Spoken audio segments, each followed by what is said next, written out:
Racing isn't easy, but experiencing it is. iRacing puts you in the driver's seat with the industry's leading sim racing game.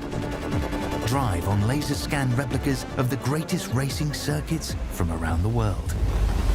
Go head-to-head against other drivers chosen by skill-based matchmaking to ensure competitive racing at every level. Compete across all your favorite series. In officially licensed cars, engineered to deliver the most accurate driving experience possible.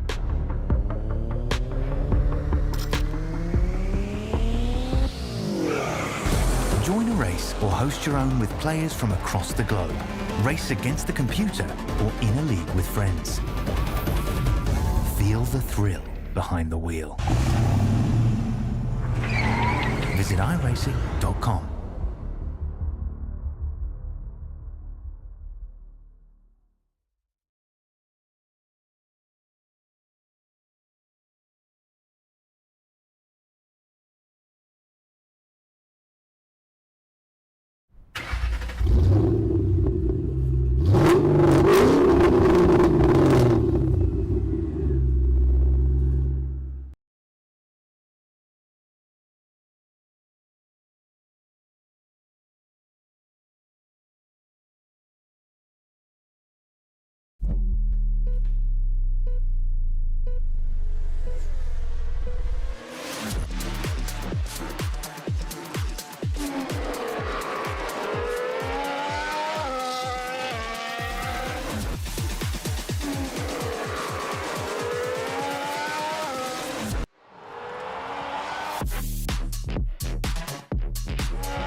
Screaming, tires bleeding, virtual cubes, the motor's breathing, engine thunder from down under, piston fire, turn asunder, put your name in lights. Oh, with the vets tonight, it's a 1,000 decibel supercar fight, burn this track to the ground with V8 sound. But the racing's real. Pedal down every pass you feel. Step right up and place your bets. This is us, the V8 Vets. Put your name in lights. Put your name in lights with the Vets tonight. It's a 1,000 decibel supercar fight. Burn this track to the ground with V8 sound. Put your name.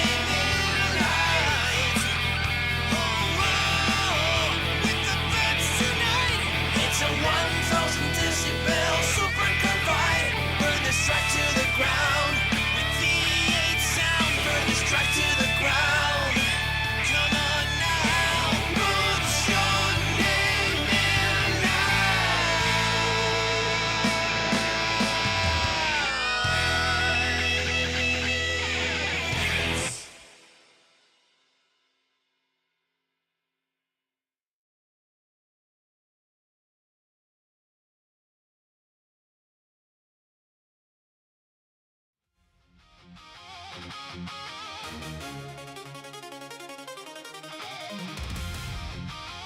Good evening, good morning, good afternoon, ladies and gentlemen, wherever it is you're watching from, and welcome in to the finale of Season 27 of the Racecraft Simulations V8 Veterans action for Split 2, live across both Infinity Broadcasting and the V8 Veterans networks here on YouTube. It's great to be here with you once more and one final time for this season as we look to crown another champion here in the Veterans. Hamish Munro here with you alongside Brett Fisher. As always, Brett, you're away last week due to a late call out from your wife to go for dinner with your friends. That's okay. Yeah, Phil Manuel hopped in the seat alongside. Did a great job last week, did Phil, and it was great to have him here in your place, Brett. But it's great to have you back here at home, really, in the seat with myself. I was going to say, I hope you all miss me. I'm sure I'm sure someone out there definitely did. Someone. One person. I can't speak for everybody, but it's great to be back here with you once again, Brett. Of course, back at the track which started last season, the Adelaide Street Circuit, for a proper Supercars Length, 250Ks, 78 laps of this place. So the same length that the Supercars races are across the Grand Final weekend in regular life, although they do run 2 across that weekend instead of just the 1. But it's going to be a tough night. It's going to be a long race as well. Safety cars could be aplenty, and there's big pressure on these championship contenders. The main contenders at this point, and I will correct myself from last week, but I will correct myself based on the fact that the information was a little bit murky because of all the confusion that came out of last week's race. So to confirm what has happened this season, for those that may have watched last week and may not be up to loop with the current information on things, last week's round is considered a non-round. No championship points came out of the Nürburgring. Last week it was stated that that would count as a drop round for everybody and there'd be one other drop round. That has now been changed. Last week as a non-event, there's still 2 drop rounds. So the points that actually came out of Fuji Speedway are what the points are coming into tonight's event and coming into tonight's race. So if we have a look at the points, it is 5 points that separates the 2 main championship contenders in Gary Buckland and Bruce Tannock. I have to say main because they are the closest 2 battling for this title. Ron Allen is within striking distance on 984 points in P3. Interesting for Bretton O'Brien.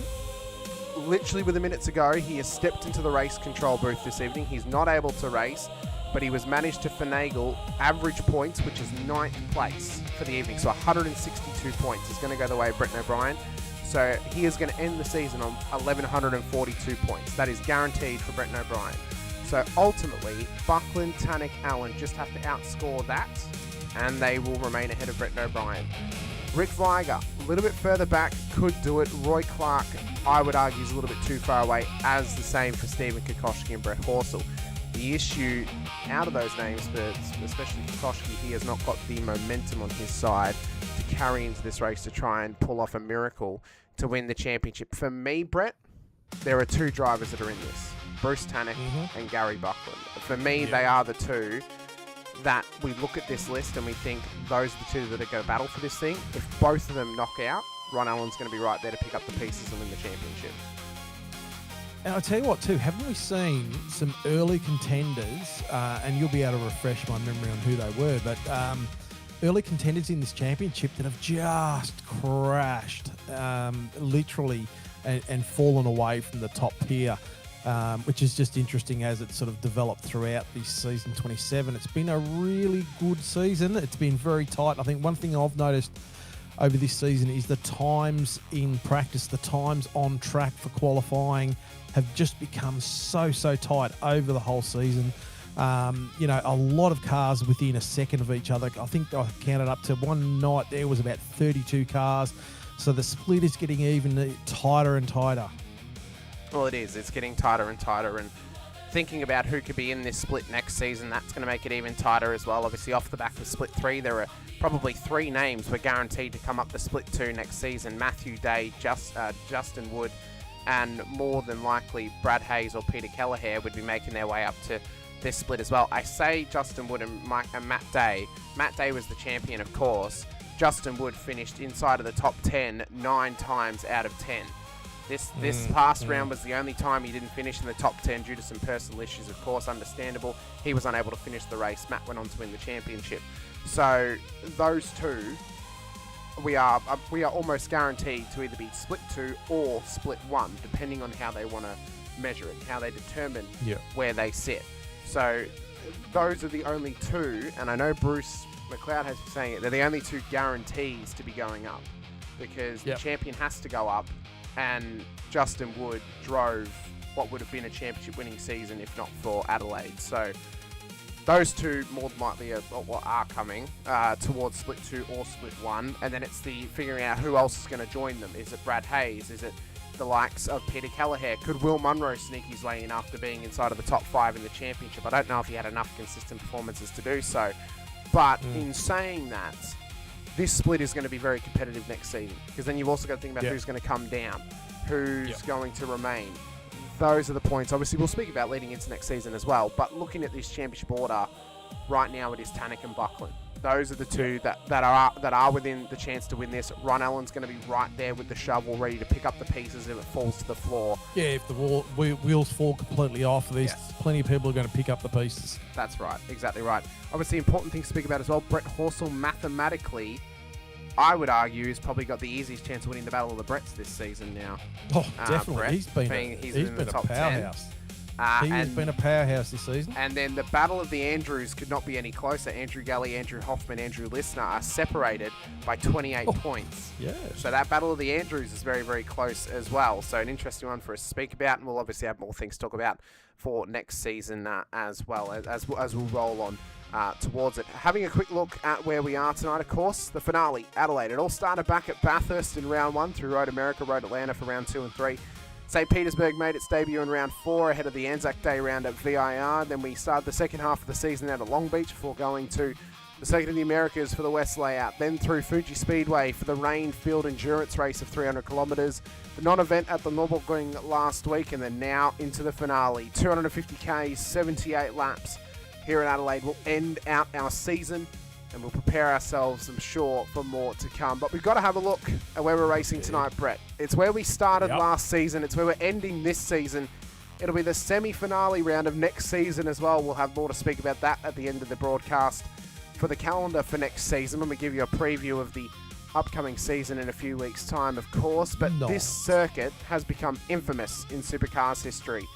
It has been the final round for many, many years. It's been on the Supercars calendar for many, many years as well. Many, many decades. It's been a part of that calendar. It'll have a layout change going into next year when the MotoGP goes to South Australia to run at this circuit. This may be the last year that we ever see this variant of the Adelaide Street Circuit in real life. Of course, we're running at this layout next season when we race here again in the Vets, but I think by next year we may have the new layout, and we may only have a few more chances to run this particular layout, although we may run both at one point. Who knows? Maybe we swap in between the two. Yeah, well, it's another variant of a track that we could sort of fill the Australian calendar with, maybe. That's exactly right. And as we'll start on the main straight, we'll head up towards the centre chicane at turn 1 and 2. This is undoubtedly an early option for incidents to happen, and possibly an early safety car as well. The fast run through turn 3 up onto Wakefield Road is another chance for safety cars to get called throughout the night. Then into the staircase section of turn 4, 5, 6 and 7. This is going to be difficult because if you cop a slowdown through turn 2 at the chicane, you can serve it all the way to the exit of turn 7 onto the Brock Straight, but you've got to remain offline. That's going to make it difficult for drivers to serve those undoubtedly guaranteed slowdowns through that section of the circuit. Very easy to get turned around here, very easy to get pile-ups through here as well, Brett. And it's an early opportunity for drivers maybe to drop some positions and possibly need to come into pit lane. Crazy times ahead, that's all I can say. Well, that's exactly right. We come out of turn 7 onto the Brock Straight, through the fast-paced turn 8 onto the Brabham Straight, and up towards Crash the roundabout at turn 9. Crash corner it is at turn 8. And then through the kink at 10 into turn 11, where we've often seen drivers overextend themselves and end up in the sand trap on the right-hand side of circuit. So drivers will have to be cautious of that tonight. Through 11, up through 12 and 13 into the final corner at turn 14 as well. Drivers will have to be careful of pit entry this evening. It's very, very deep and it's very, very tight. So they can't carry too much speed, otherwise they could end up in the wall. Pit exit. And if the driver's exiting pit lane, they have the right of way to join the circuit. The drivers down the straight have got to visualise if a car's coming out, and if it is, they've got to put themselves offline to avoid an incident down and towards turn 1. Ultimately, it would be unsafe for drivers to exit pit lane and wait for cars to come past. It's easier for the cars that are oncoming to come past them and know where they are positioned on circuit, Brett. So it's a fast-paced lap. It's a tough lap. It's roughly a minute and 20-odd seconds. And this is going to be one for the ages tonight. 3.2 Ks, 2 miles in the old language, 14 turns. Layout's been used ever since 1999, and it will change for 2027 and beyond. And it's somber when you know the layout's going to change, but it's one that will offer up plenty of challenges to these drivers. Certainly will. Do we know what the layout of the change is going to be? Or? We do. I don't have an image of it in per se, but there are images floating around online and within Adelaide as well of what the layout change is going to be. I believe it is also, it's either changing direction, or around about where turn 14 is actually where the new turn 1 will be, and then the chicane could become turn 1 and 2. The pit area is actually moving within this change too. So it is a big change. It's a big layout change. It's a big adjustment Longer for this in area. length? I'm not sure, actually, if it is longer in length. That's I have to double check in on that one. Yeah, sorry, I didn't mean to put you on the spot there. No, but that's it was just, okay. yeah, it just popped in my head. That's okay. Yeah, That and we is know okay. we've got plenty of room around in my head. Things bounce around quite frequently. Well, we'll set ourselves up for tonight's event, of course, and the starting grid for tonight's race will be as follows. Mick Clifton will start pole position alongside Tony Chapman. I do apologise for the liveries not loading up on the cars. Unfortunately, I was booted out on lap 76 on Thursday night, and Brett was kind enough to send me his replay. So it means that we may have some issues with some of the car graphics on our starting grid. So I do apologise immensely for that as well. But a big thank you to Brett for helping me out with that one. But yeah, Clifton on pole. Great qualifying from him. Tony Chapman on the front row once more. It'll be another front row start for him this season. We'll see if he can convert to a race win for the first time here in season 27. Row 2 and behind them we'll find David Duddle and Benjamin Brook. Well, Ben Brook's run to the championship has kind of come to a halt at this point of the season. Hopefully he can maybe end his season on a strong run, strong points, and maybe sneak himself into the top 5 of the championship race as well. Duddle's had the momentum recently, though, so he could be someone to keep an eye on throughout the night as well. Into row 3 and the top 6, Bruce Tannock, championship contender, P2 in the title race, starts P5 alongside P3 in the championship, Ron Allen out of P6 in behind him. Row 4 and behind will be Abel Verben and Chad Viger for the top 8. Into the top 10 for row 5, we'll find Brett Horsell and Darryl Callahan out of P10 on the road. To just outside of the top 10 in row 6, we find Nathan Favero and Matt Monday for our top 12.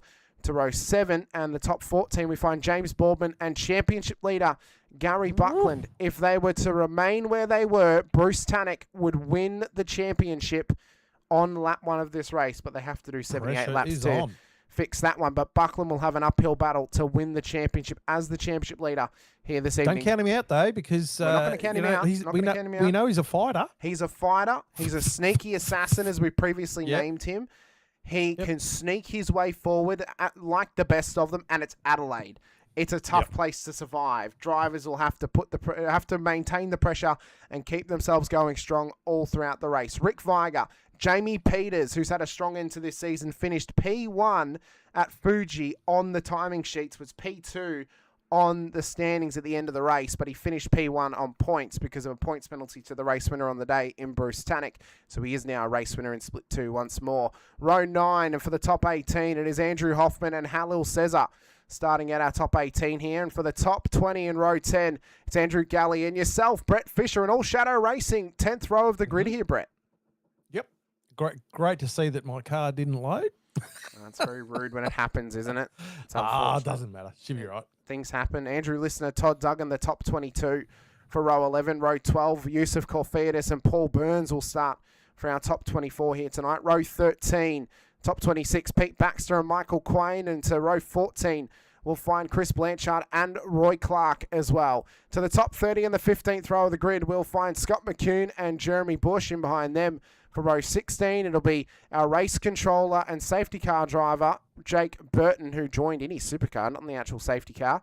And he's alongside the head race controller here tonight, Brenton O'Brien, who's not taking part in this race. The final cars that will start the race, Stephen Kokoschke and Scott Weston at the back end of the field. So Burton and O'Brien will not be racing here this evening. Obviously, Jake Burton won't be because I don't believe he is of age, and there is no way he would be in Split 2. He would be Split 1 every single day of the week. I promise you that one, Brett. But yeah, Brenton O'Brien not racing either. I'll tell you what's really interesting when we flick through that starting grid. Just about every one of those drivers, you could go can and does have a good day. You know what I mean? So there's a lot of strength in that whole field. There is a lot of strength in that field. We'll see who can maximise their race starting tonight. Great to have you all in the chat with us as well. We'll run through your names at some point. We're going to be here for a little while. Nathan Favero was out there earlier. Wayne Sanderson as well. Tony Chapman, Brett Horsell is out there as well. Awesome T5 is with us. Peter Kelleher's in the chat. Sean Palmer, great to have you out there. Sean, watching along with us. Hope you're safe and enjoying after your 19-hour sleep. I hope you're enjoying your coffee, your smoke, and your 2 Boston buns. We really appreciate you joining us once again. Ron Allen in the chat as well. Cam77 Sim Racing in the chat too. Doogster is out there. Great to have you. Bruce Galloway too is with us in the chat as well. Hoffy's with us in the chat too. Great to have you watching along with us, Hoffy. Pato's out there as well. Congrats to Pato on that Split 4 championship. Mick Clifton in the chat too as well. And Tony Chapman, who I can't remember if I mentioned or not. But great to have you all watching along with us for the final round of Season 27. Pressure has led to this moment, and pressure has led to a maximum performance needed to win your championship here tonight. Revs are up.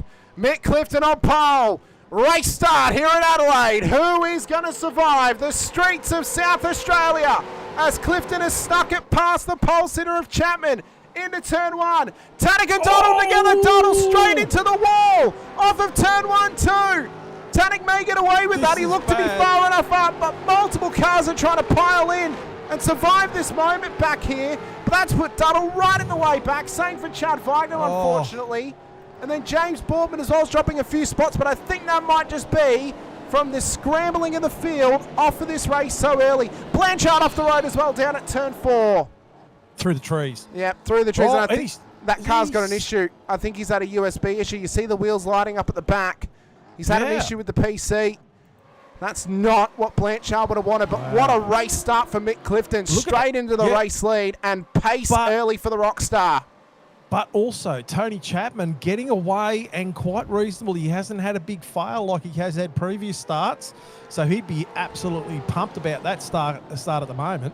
Exactly right. And I will correct myself. Clifton did start on pole, so he's maintained the race lead and maintained the pole position. Chapman maintaining P2. And from the looks of it, when I saw Tannick there coming into turn 1, 2, to me, he looked far enough up there, Brett, so he may get away with that one. Okay. Andrew Galley now off the road. Turn 11, we mentioned it.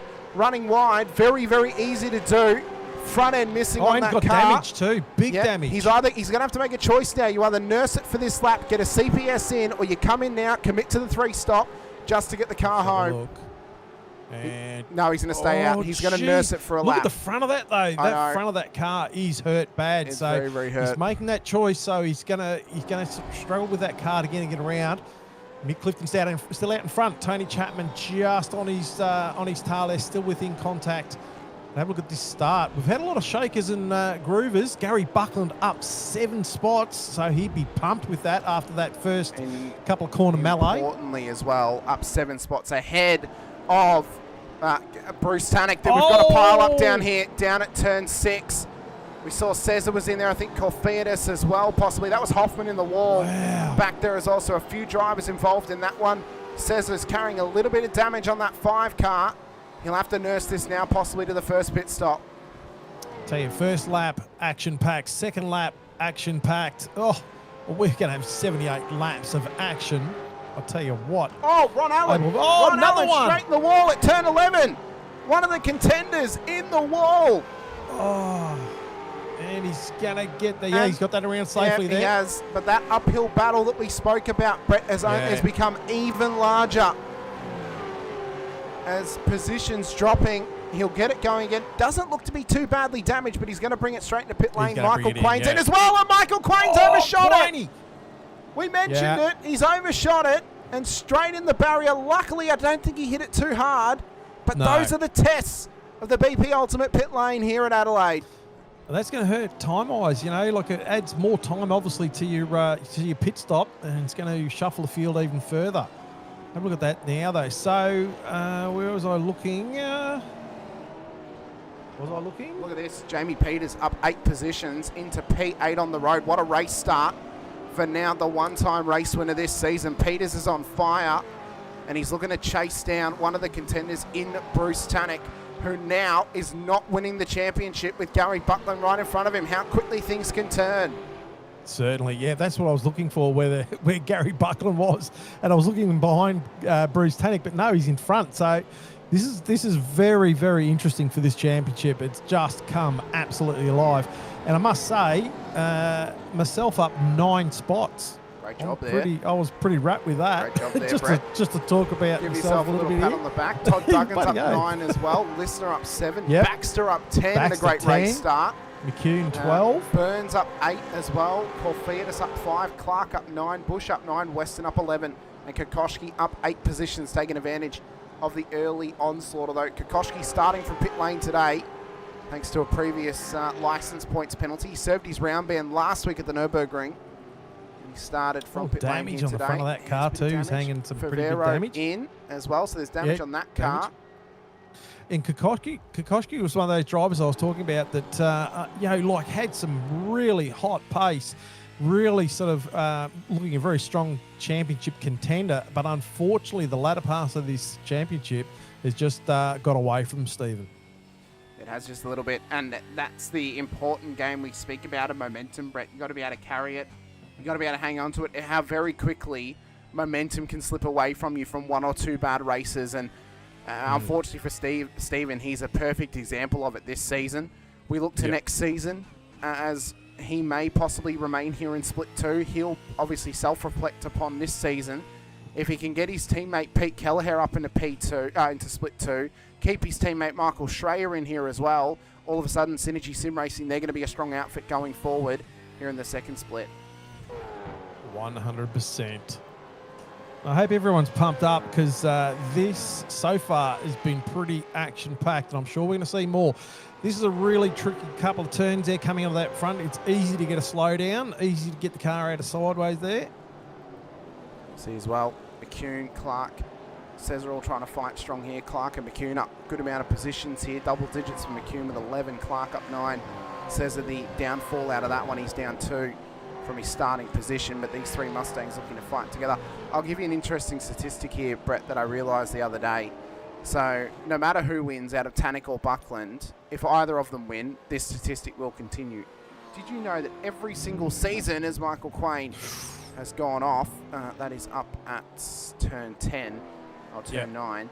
Did you know that every single season, Brett, since season 23, we have gone back and forth between a Camaro and a Mustang winning the championship. Oh, there you go. We have only had it one time in Gen 3 where the same car type has won it 2 seasons in a row. That was the first 2 seasons of season 22 and season 23 when Logan Barnett and Matt Muggleton won the Split 2 championships. Ever since then, it has gone back and forth between the Chevrolet and the Ford, and we're on track for that to continue here tonight with one of those Camaro drivers possibly winning the championship in Buckland and in Tannick.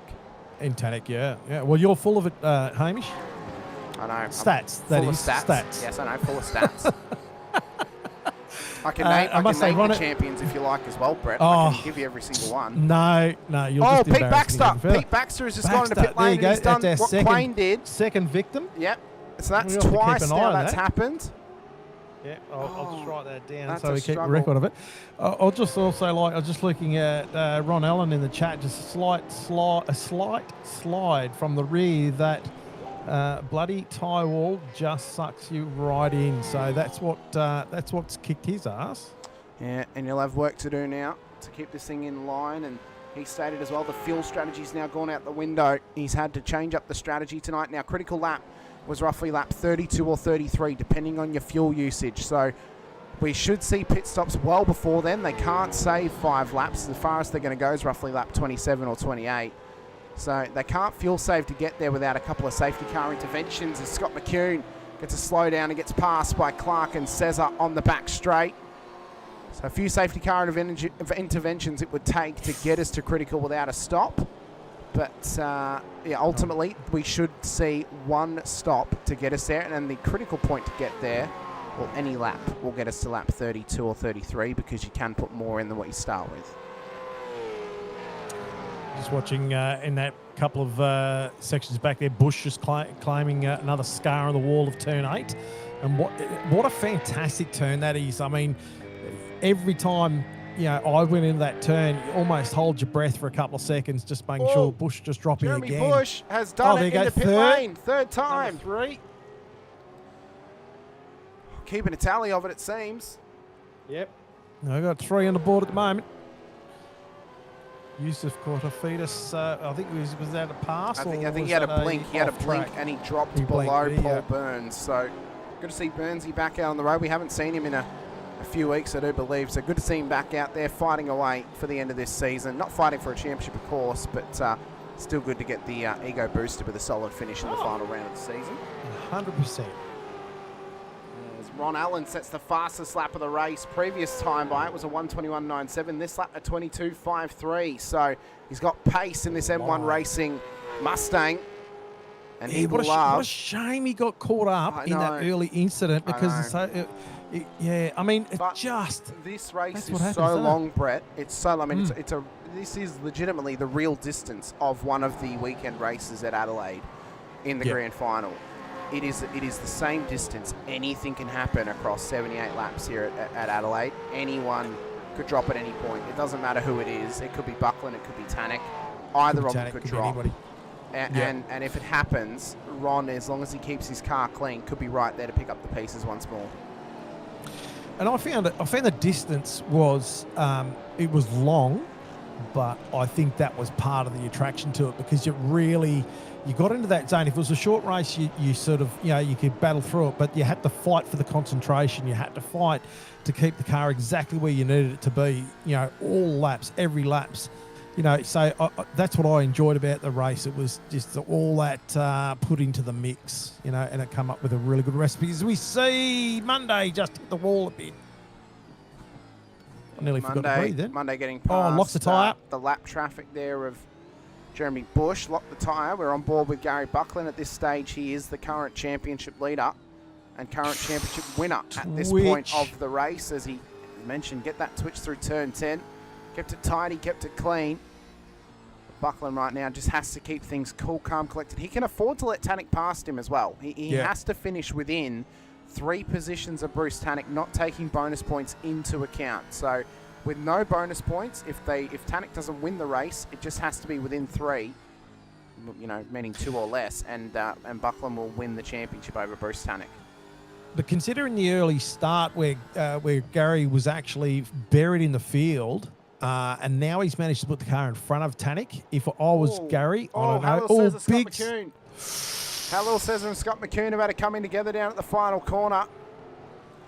Wow, they get themselves rolling again. And will get past as well. Yep, he has. What I was going to say is if I was Gary, I'd probably, and I'm not Gary, so he can tell me what he thinks if he wants.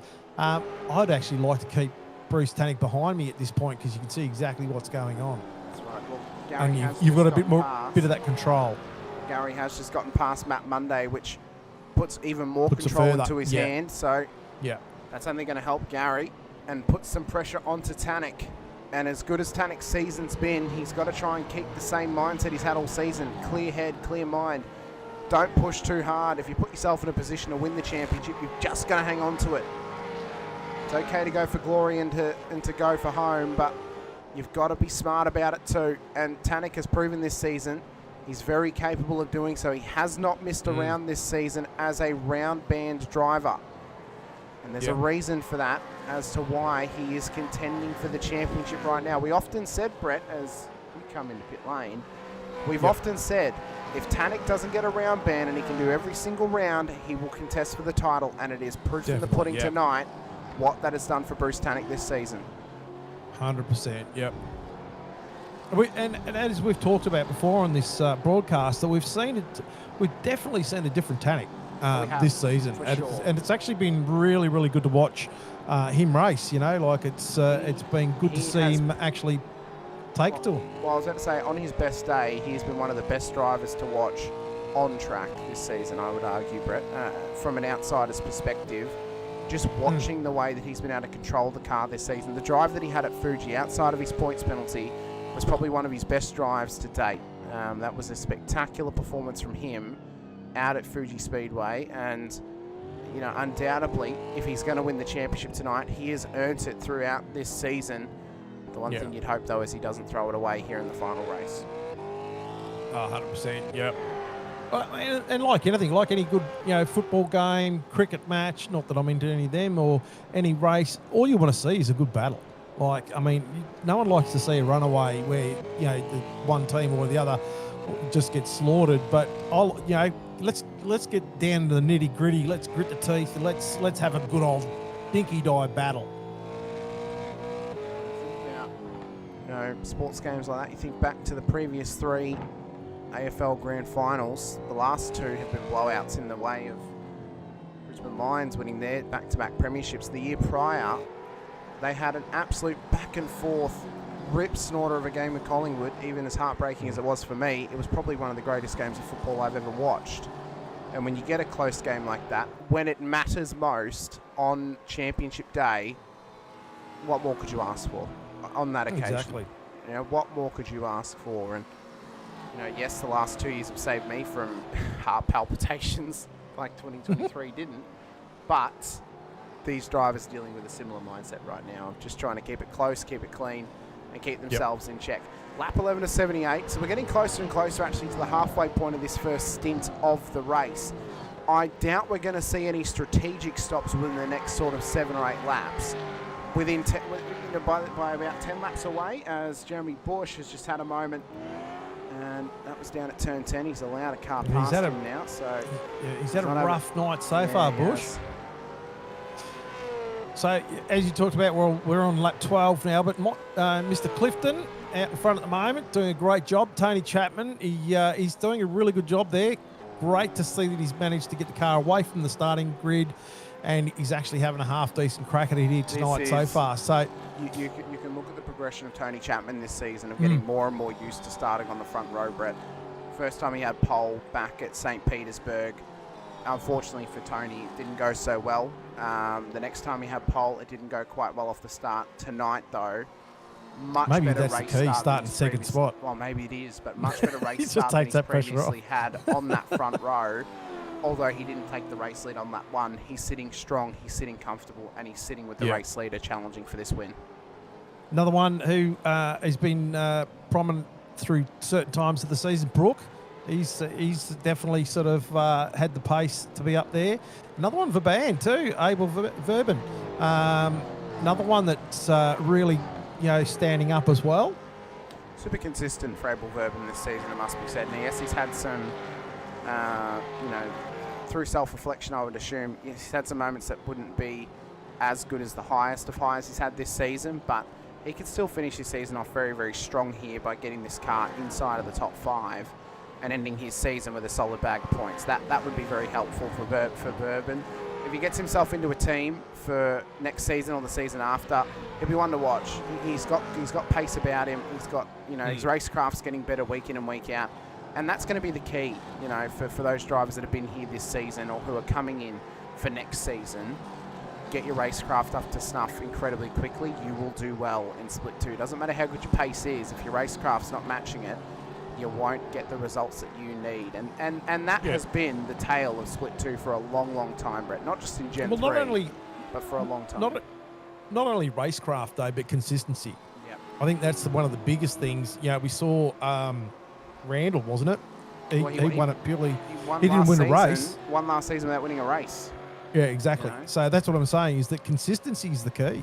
Those little 1% errors that knock you to the back of the pack or whatever, if you can eliminate as many of them as possible throughout the season, you're going to have a good season. That's exactly right. And we can see here that Darryl Callahan, who's had some ups and downs this season, but has been relatively consistent, doing a good job tonight. He's up 1 into P9. Boardman, his season's been up and down as well through a couple of struggles all throughout, racing through sickness, racing through some disconnection issues and stuff like that. Yeah. Up 3 here inside of the top 10. So both of these drivers trying to race on strong now to the very end of the season. Jamie Peters, of course, came on strong at the end of this season and could carry some good momentum into next season as well. Unsure how well he's going to do, though, on his own for a whole season, trying to battle for more and more race wins. But the more that he gets, the more confidence he's going to get in his own ability, and the better off he's probably going to be. So, if he is picked up by a team, he'll be someone to watch, 100%. If he's still on his own, well, he'll still be one to watch, because if he can do it on his own, that'll be a hell of an effort. Oh, yeah, 100%.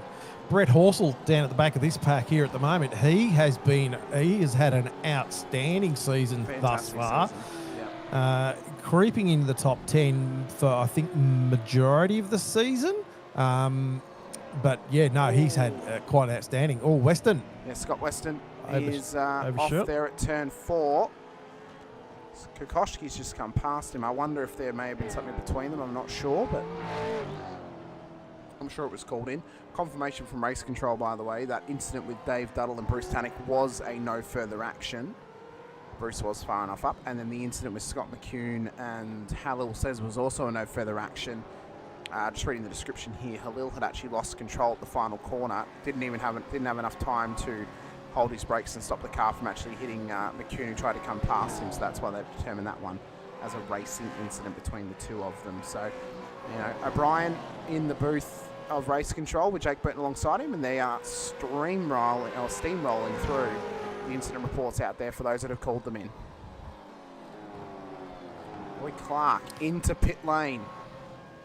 Could this be an early stop, Brett? I mean, you know, could it be considered a little bit too early? Trying to undercut some people, possibly, but lap 15, end of 14, it feels slightly too early to me at this stage of the race. He hasn't quite cut it into thirds.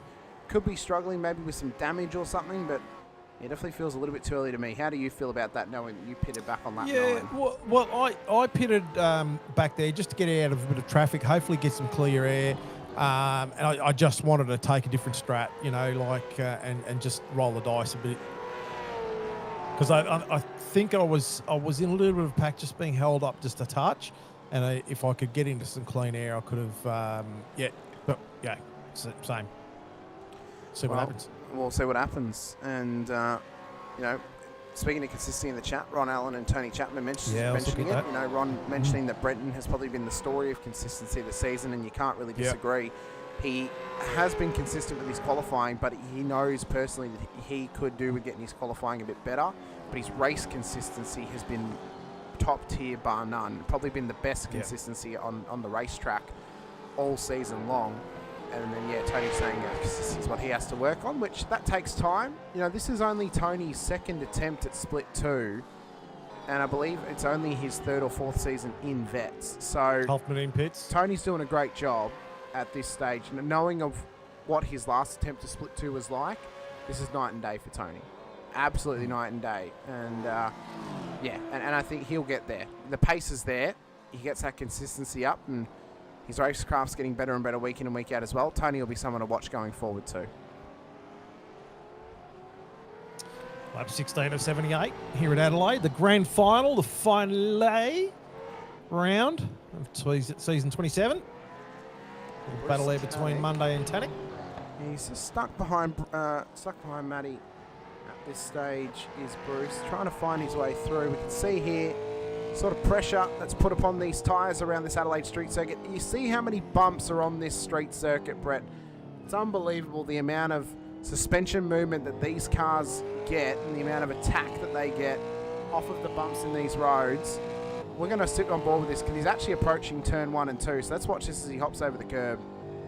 Look at that. Unbelievable how much movement you get out of that through turn 1 and turn 2. It's crazy. Yeah, it's crazy, isn't it? I'll tell you what, I actually like driving on a track that has got bumps. For whatever reason, it just gives me a bit more feel what the car's doing. And it just, I don't know. It just, for me, I like a bit of a bumpy track. Well, glad he's in the chat and he's reminded me of this. Shout out to Dave Baldock as well. 5th in the Split 4 Championship, and he's once again won the Baldock Van Ree Cup for Dave Baldock. Well done. So congratulations to Dave. Who knows, we might see him in Split 3 next season, Brett. Maybe he's one step put him closer. Straight on Split 2. Put him in a Split 2. Bring him to Split 2. Get him in here with us. We'll call Baldy every single week. Get him up here. He's one step closer to Split 2 once more, Brett. That's what we want to see from Dave Baldock.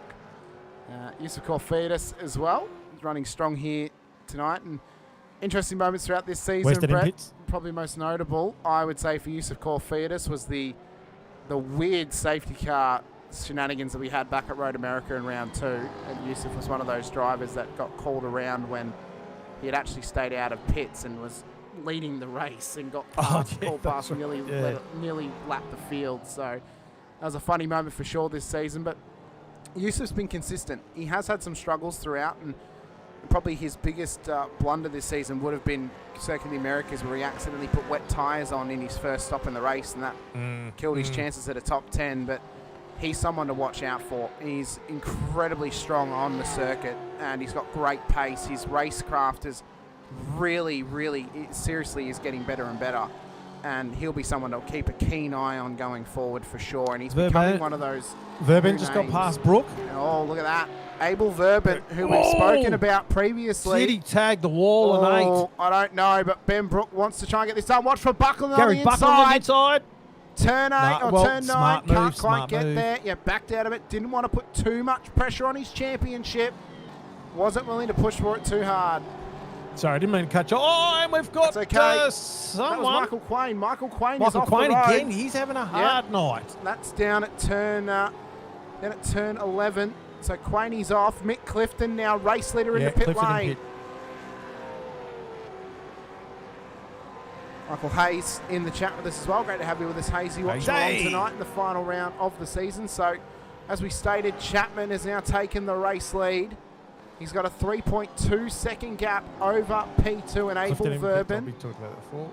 And then Ben Brook back now in P3. Buckland, Monday, Tannick, Peters, Callahan, Boardman, Horsell inside of the top 10. Things will get corrected. A couple of interesting strategy plays you could pull out tonight, Brett. You could go for a track position stop, put a bit of maybe about 50 litres in the car, get yourself some track position off the first stop, and then see where you go from there. The opposite end of that is you could put maybe 80 to 90 litres in your first stop, give up a little bit of track position thanks to the field spread, but actually get a good gain in terms of being able to push that car for longer. Ooh. Or you go for the split stop of roughly a 70 litre split across the race. Those are your 2 strategies or 3 strategies that could play out across the night. Oh, yeah. I mean, there's so many things. Then we've got the, if a safety car gets called, that's going to change the whole dynamics of the race again. So, there's a whole lot of things that can happen here. A lot of laps. We're not even in 20 laps yet. We're coming up to 20th lap, but 78 laps is the total here tonight. It's going to be a long race. You're going to have to keep the concentration, to keep hydrated throughout this race. As we've seen a few cars early get a bit tangled up here and there. So there's plenty of cars out there copying a few injuries. Just looking back at Kokoschki's car at the moment as well. He's got both front left and right a bit of damage on his car.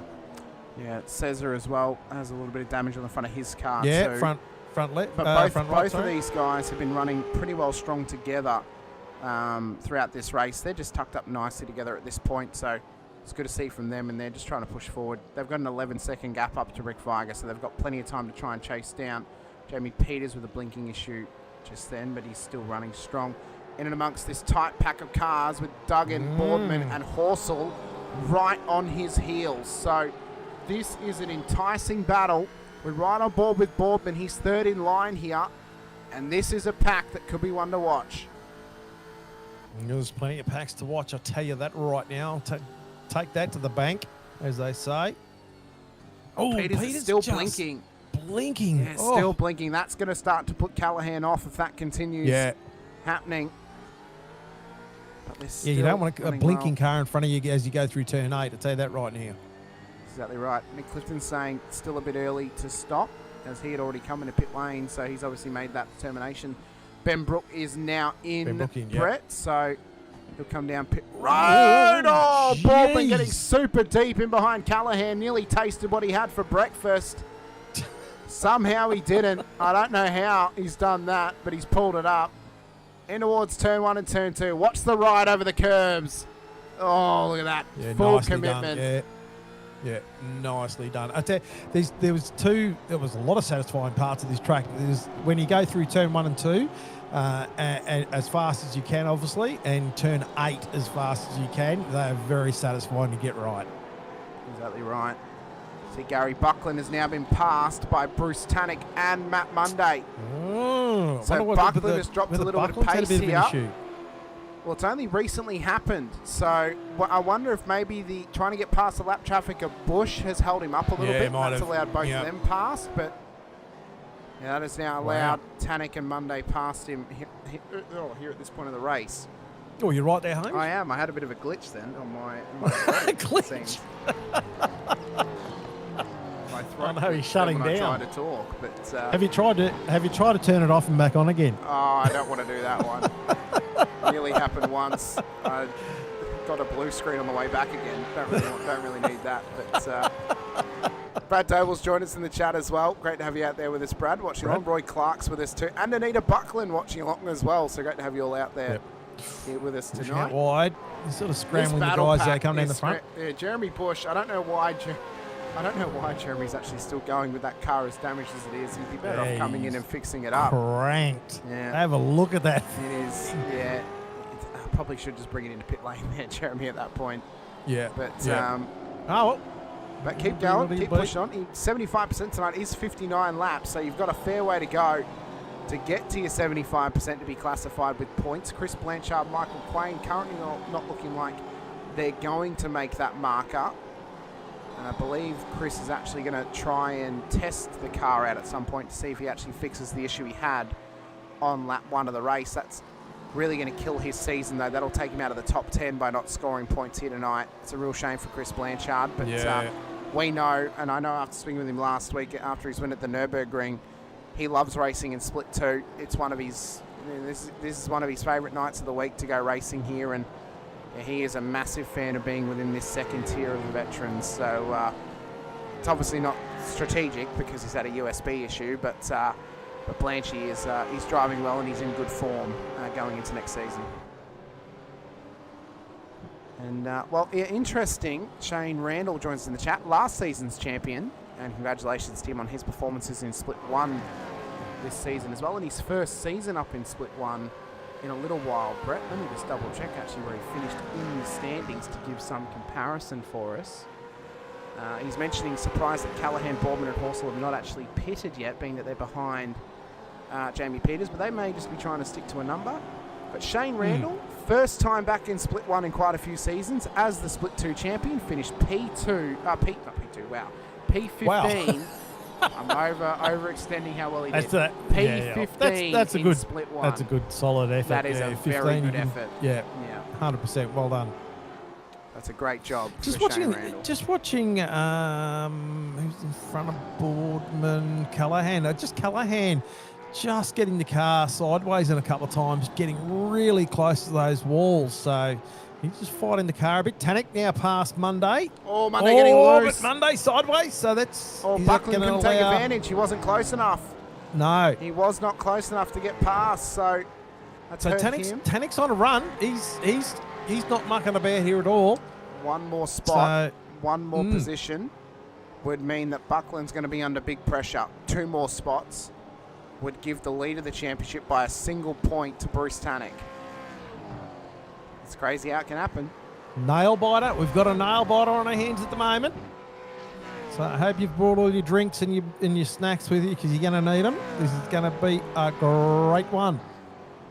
And I just want to mention too, by anyone who is interested, I have put in the pictures section on the Vets Discord channel the season 27 album of all of the songs that have been out this season, and also a special one for Gunter's album with his 2 songs as well. So anyone interested, you can grab all those songs from there. Scott McCune off as well at turn 40. And let us know as well if you want us to continue with the songs going into next season. If you've been enjoying them, as Ben Brooks, that's the fastest lap of the race, 121.67. If you've enjoyed them this season and you want them to continue into season 28, let us know. We want to hear from you. I know that Brett has a lot of fun making them every single week, and we're going to sit in the background and tweak them a little bit more to make them even better for next season. And for those that may have or may not have noticed too, the instrumental songs at the start of the broadcasts have been somewhat track or area themed for where we've been, and that's something that I would hope to be continuing into next season as well. So let us know your thoughts and give us the feedback and what you've thought. Yeah, and love a good bit all. of feedback. I do as well, as Andrew Listener into pit lane. Gary Buckland's loving the songs, so he's saying yes to them. Although he won't be here next season based on how he's driven this season. Well, he'll have to catch the broadcast anyway. Come and have a watch. That's right. Rick Viger in watch as for the well. entertainment. Just come and sit back and watch how your teammates do or anything else. Yeah. So, Just back shits stuff. and giggles. Where is Pete? Pete's just had a moment down at turn 9. So that's brought Ron Allen, Roy Clark into the mix with his battle now. Andrew Galley getting past a slow-down ridden Andrew Hoffman, who's had to let him go. Galley now gets past him as well. Tony Chapman leads the way. Lap 25 of 78. Only a few laps left on the fuel tank. When will the race leader come in? Verben sitting P2 in a great position as well. Listener has joined the pit lane, as has Scott McCune. Chapman's going to go another lap here, it seems. Brett, what about Verben? Does he come in? Or does he keep going? He's going to keep pushing on. Bruce Tannock keeps pushing, and he's actually catching. Jeez, yeah, he's really winding him in. Oh, lock up for Buckland. With a deep run there. Oh. He's really, he wants to get past Monday, I think, just to keep that Tannock mobile in sight, I think. Why wouldn't you? That's knowing right. that you've got a championship on the line. Sean Palmer in the chat giving love to Andrew Listener, who's just exited pit road as well. Andrew's had a great season, it must be said. Brett, his first time up here in Split 2, and what a season it has been. Top 20 in the championship on the line for him tonight. He's had an average finish this season of around about P21 to P19. He's probably been the most consistent driver in terms of same position finishes this season. Yeah. So it has been a great season for Andrew Listener, and something and a foundation for him to build upon going into future seasons. And that's what I was saying at the start of this race. You know, on the grid, there wasn't really many names on that grid that you couldn't put up towards the top 5, top 10, easily, and have seen them there in the season. So just a testament to. Buckland! We've got Buckland's Buckland. off. Buckland is off at turn 11. Oh, Buckland has locked it up. Rear end's gone round. Positions lost. This is huge for the championship. He's got to come straight in. He is in with Duggan in behind. Talk about spatters in the works. Oh, and he's hit the cone as well. What did the cone do, Gary? Come on, I know you went off track. What did the cone do? You've been hitting the cones too hard, Gary. That's a shake-up, and it's probably not bad, considering he's sort of lost a bit of time. He's just thought, right, let's bring this thing in and come straight in and get, whether use the fast repair or just whatever.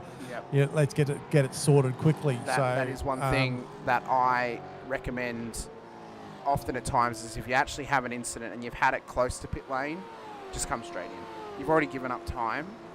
It's actually going to be easier for you to get up to pit speed level than it will be to get up to race level in terms of your speedometer after you've had an incident. So it's that was a smart move from Gary. That'll actually probably save him from dropping even more positions or time to Tannock.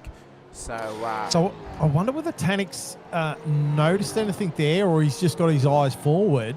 Because at this point, it's he's in the box seat. Right now it is Tannock's to win or lose.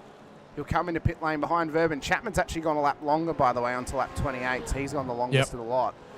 Monday comes in as well. Callahan in. Boardman, Horsell are all in as well. Here we go. So pit lane's about to light up. We'll see who is going to come out the benefactors of this one. What about Corfiadis? Does he join them?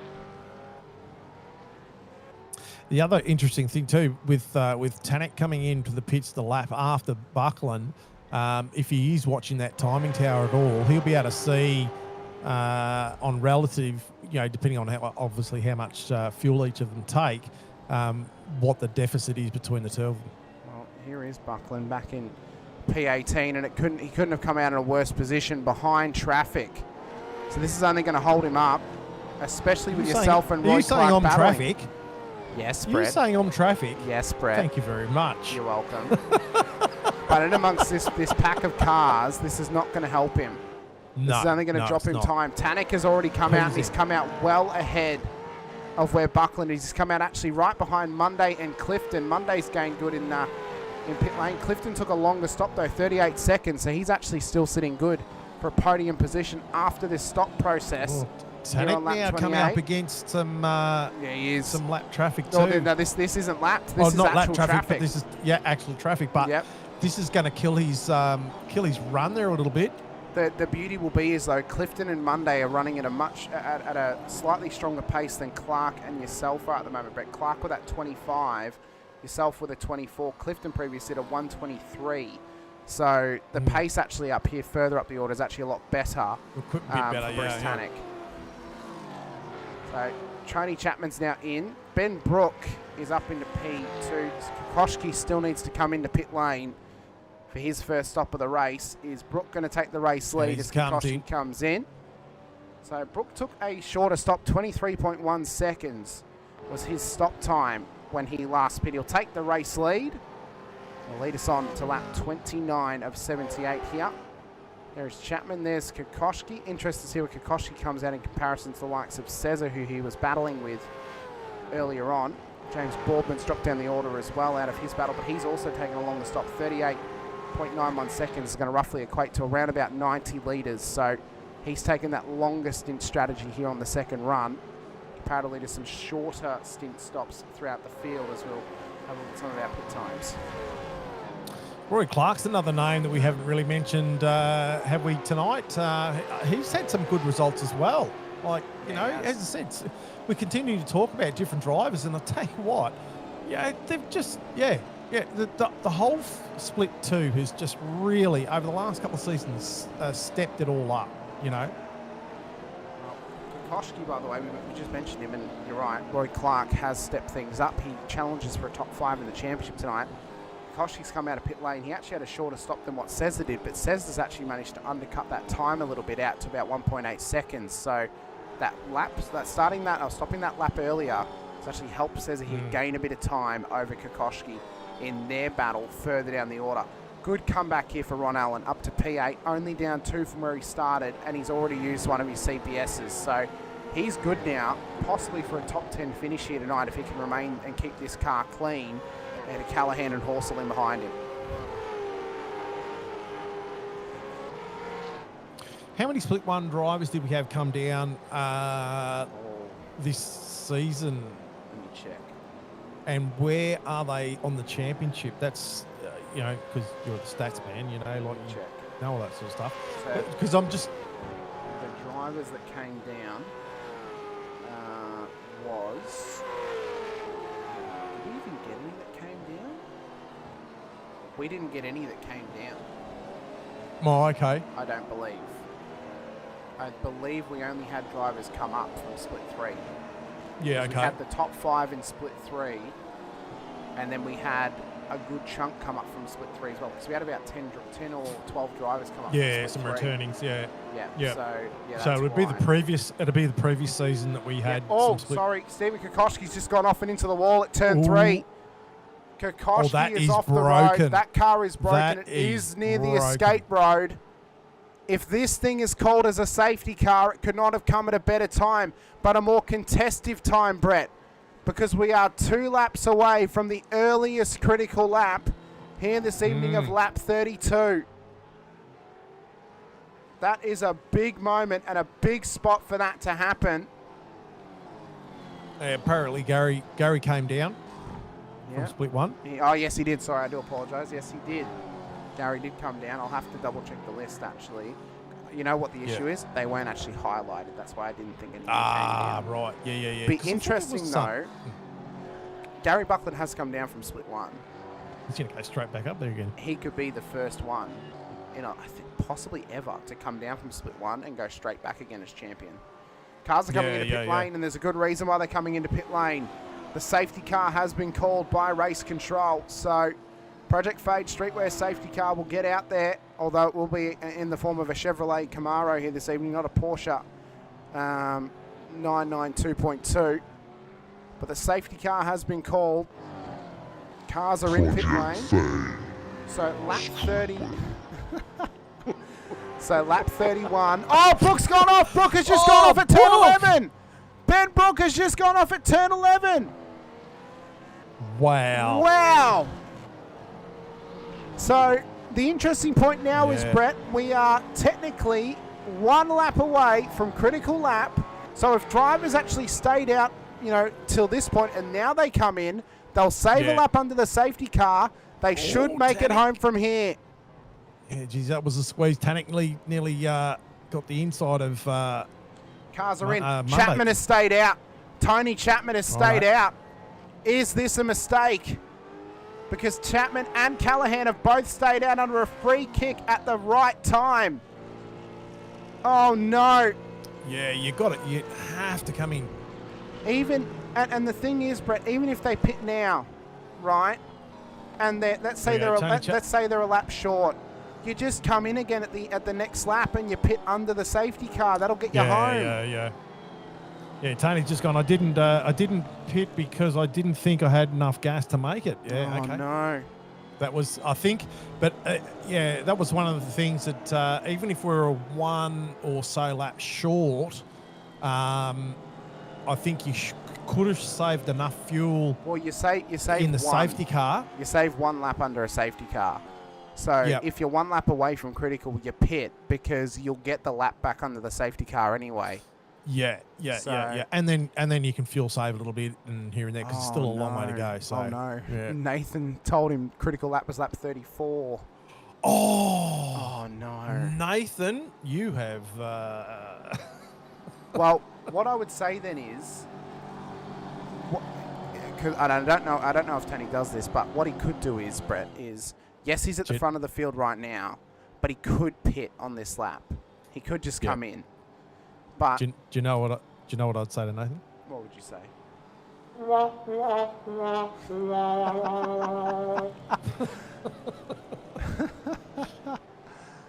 Oh.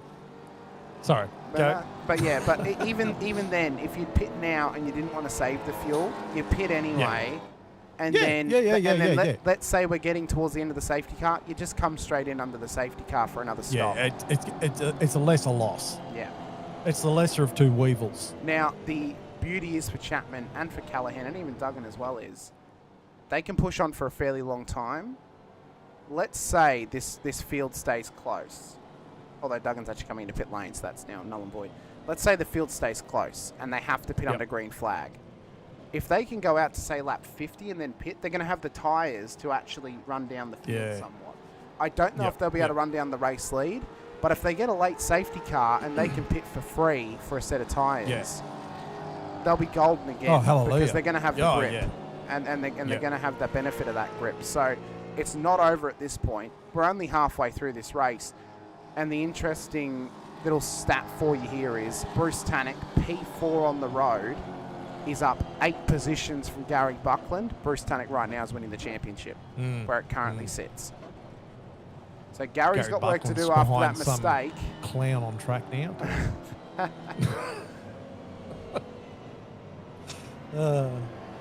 Unbelievable.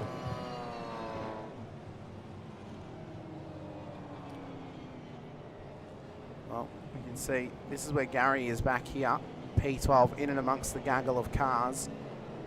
So corrected order, Mick Clifton will be the race leader. Bruce Tannock will be P2. Jamie Peters will be corrected P3, up 13 positions when those top two come into pit lane. That's what a good effort. A drive for Jamie Peters to get this. If he can get this podium, that is all time. Verben corrected order P4. Monday corrected order P5. Boardman corrected order is P6. Listener corrected order huge effort is up 12. P7. Up 12 will be up 14 when that happens. Although, Peters has actually just come past Tannock. I believe he was actually ahead of Tannock in pit lane. So I think that's why that's happened. So, it is a crazy scenario to be in. Still with half of this race to go, it is anyone's game to take home this race win. It is anyone's game to take home that championship between those contenders. You look to where Ron Allen is. He's back up there right behind Buckland. He's not out of the woods just yet either. Rick Weiger's in a similar scenario. Yep. Either of them Rick's been strong too. There's another name that throughout this season, threatening, some good finishes and stuff like that too. You know what I say to the people in the chat? What do you say, Brett? Are you not entertained? Well, if you are, or if you aren't, we hope that you'll stick around for the rest of the broadcast and for next season as well. Season 28 to come your way with a fantastic calendar to come your way too. We'll be able to run through that later in the broadcast, of course, towards the end as the waiver rounds are just beginning to happen here. But of course, you can help support the Vets by clicking the like button, the subscribe, the bell icon as well, so you're notified whenever we go racing. here on the channel into next season. This is the final broadcast of this season. We've already had every other broadcast. This is the last one, the grand finale, if you will, for season 27.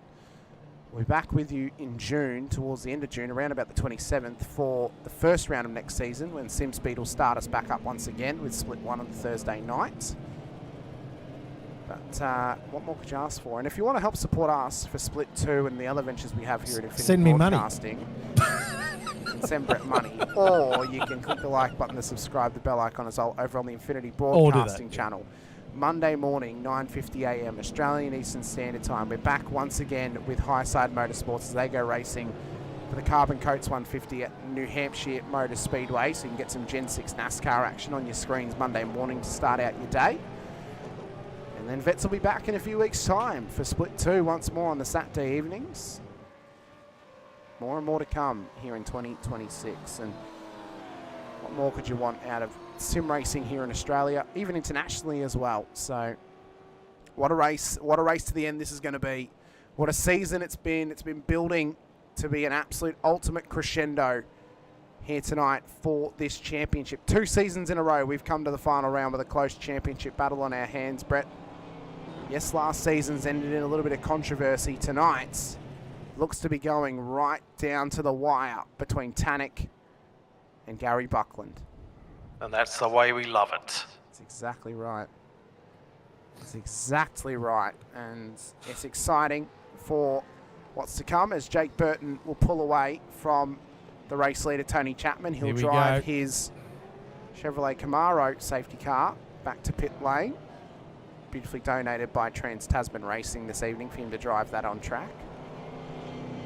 And Chapman will have control of the field once more, but he is not the corrected race leader. He needs one more CPS to get home, as does Darryl Callahan. Right now, the corrected race lead is within the hands of Mick Clifton. He just has to hold on, maintain his spot, and then go on to win what would be an all-time victory here at Adelaide after starting on pole, if he can hang on to it. What a way for the rock star to end his season if he could do that. Chapman now with control. And when will he go green? Through turn 14 we ride. And it is green flag at Adelaide once again. Lap 35 of 78 underway. We're just about halfway home in season 27 for the final round as we run through turn 1 and 2. Oh, Tanik wide. That's going to slow down. Wide. That'll be a slowdown, as you said. And he's pushing early. The problem is he doesn't need to, as Verben now wants to go up the inside at turn 4. Inside. Oh. Settle. Settled down a little bit now. But Tanik may be feeling the pressure here, but he doesn't need to push. Right now, he's the champion. No.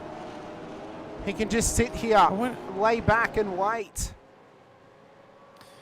Yeah, I just wonder whether Tanik was aware of all the bits and pieces. Yeah, I got really sideways out there. Have a look at the marbles kicking up on this track. That's one thing I did notice. Gary just clicking the wall there at 8. That is not marbles. Bruce Tanik has had a moment down at turn 9. He's getting into it here with Abel Verben. Tanik is now caught on the outside at turn 11. And Verben's come past. Watch for Monday to try and strike as well. Pressure's really starting to build as Bruce Tanik wants this move on Verben, but the question I have for you here, Brett, is it's lap 36. What's the point of defending it like it's lap 77? And Tanik's not happy. He's not happy about it. He's on the headlights. He's on the lights. He's not happy because he's trying to win a championship. And yes, Verben wants to race for himself, but we're only halfway through. Well, why is he defending it like it's the last lap? Yeah, and that's it. You know, like.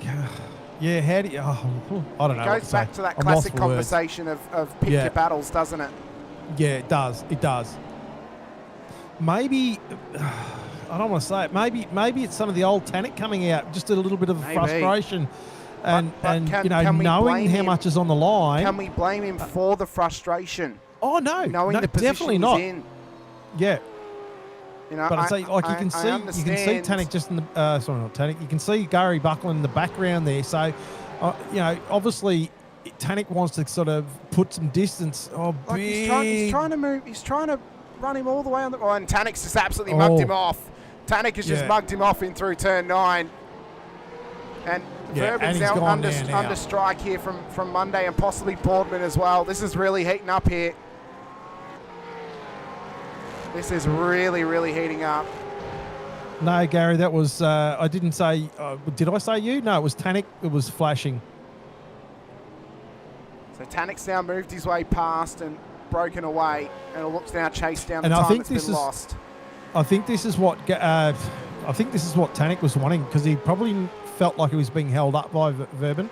Oh, for sure. And he just wanted to clear out. So, and this is now that extra pressure that Tanek's stepped up in this early stage after the safety car has freed him up. He now can push forward, where he knows that Gary Buckland is now tucked in the field. You have a look at that tree. Look at that train from Abel Verben all the way down to 22nd place for Vero. That is a huge, huge train. This is, even back to the lap traffic of Chris Blanchard behind this as well. I mean, that's how far back this goes.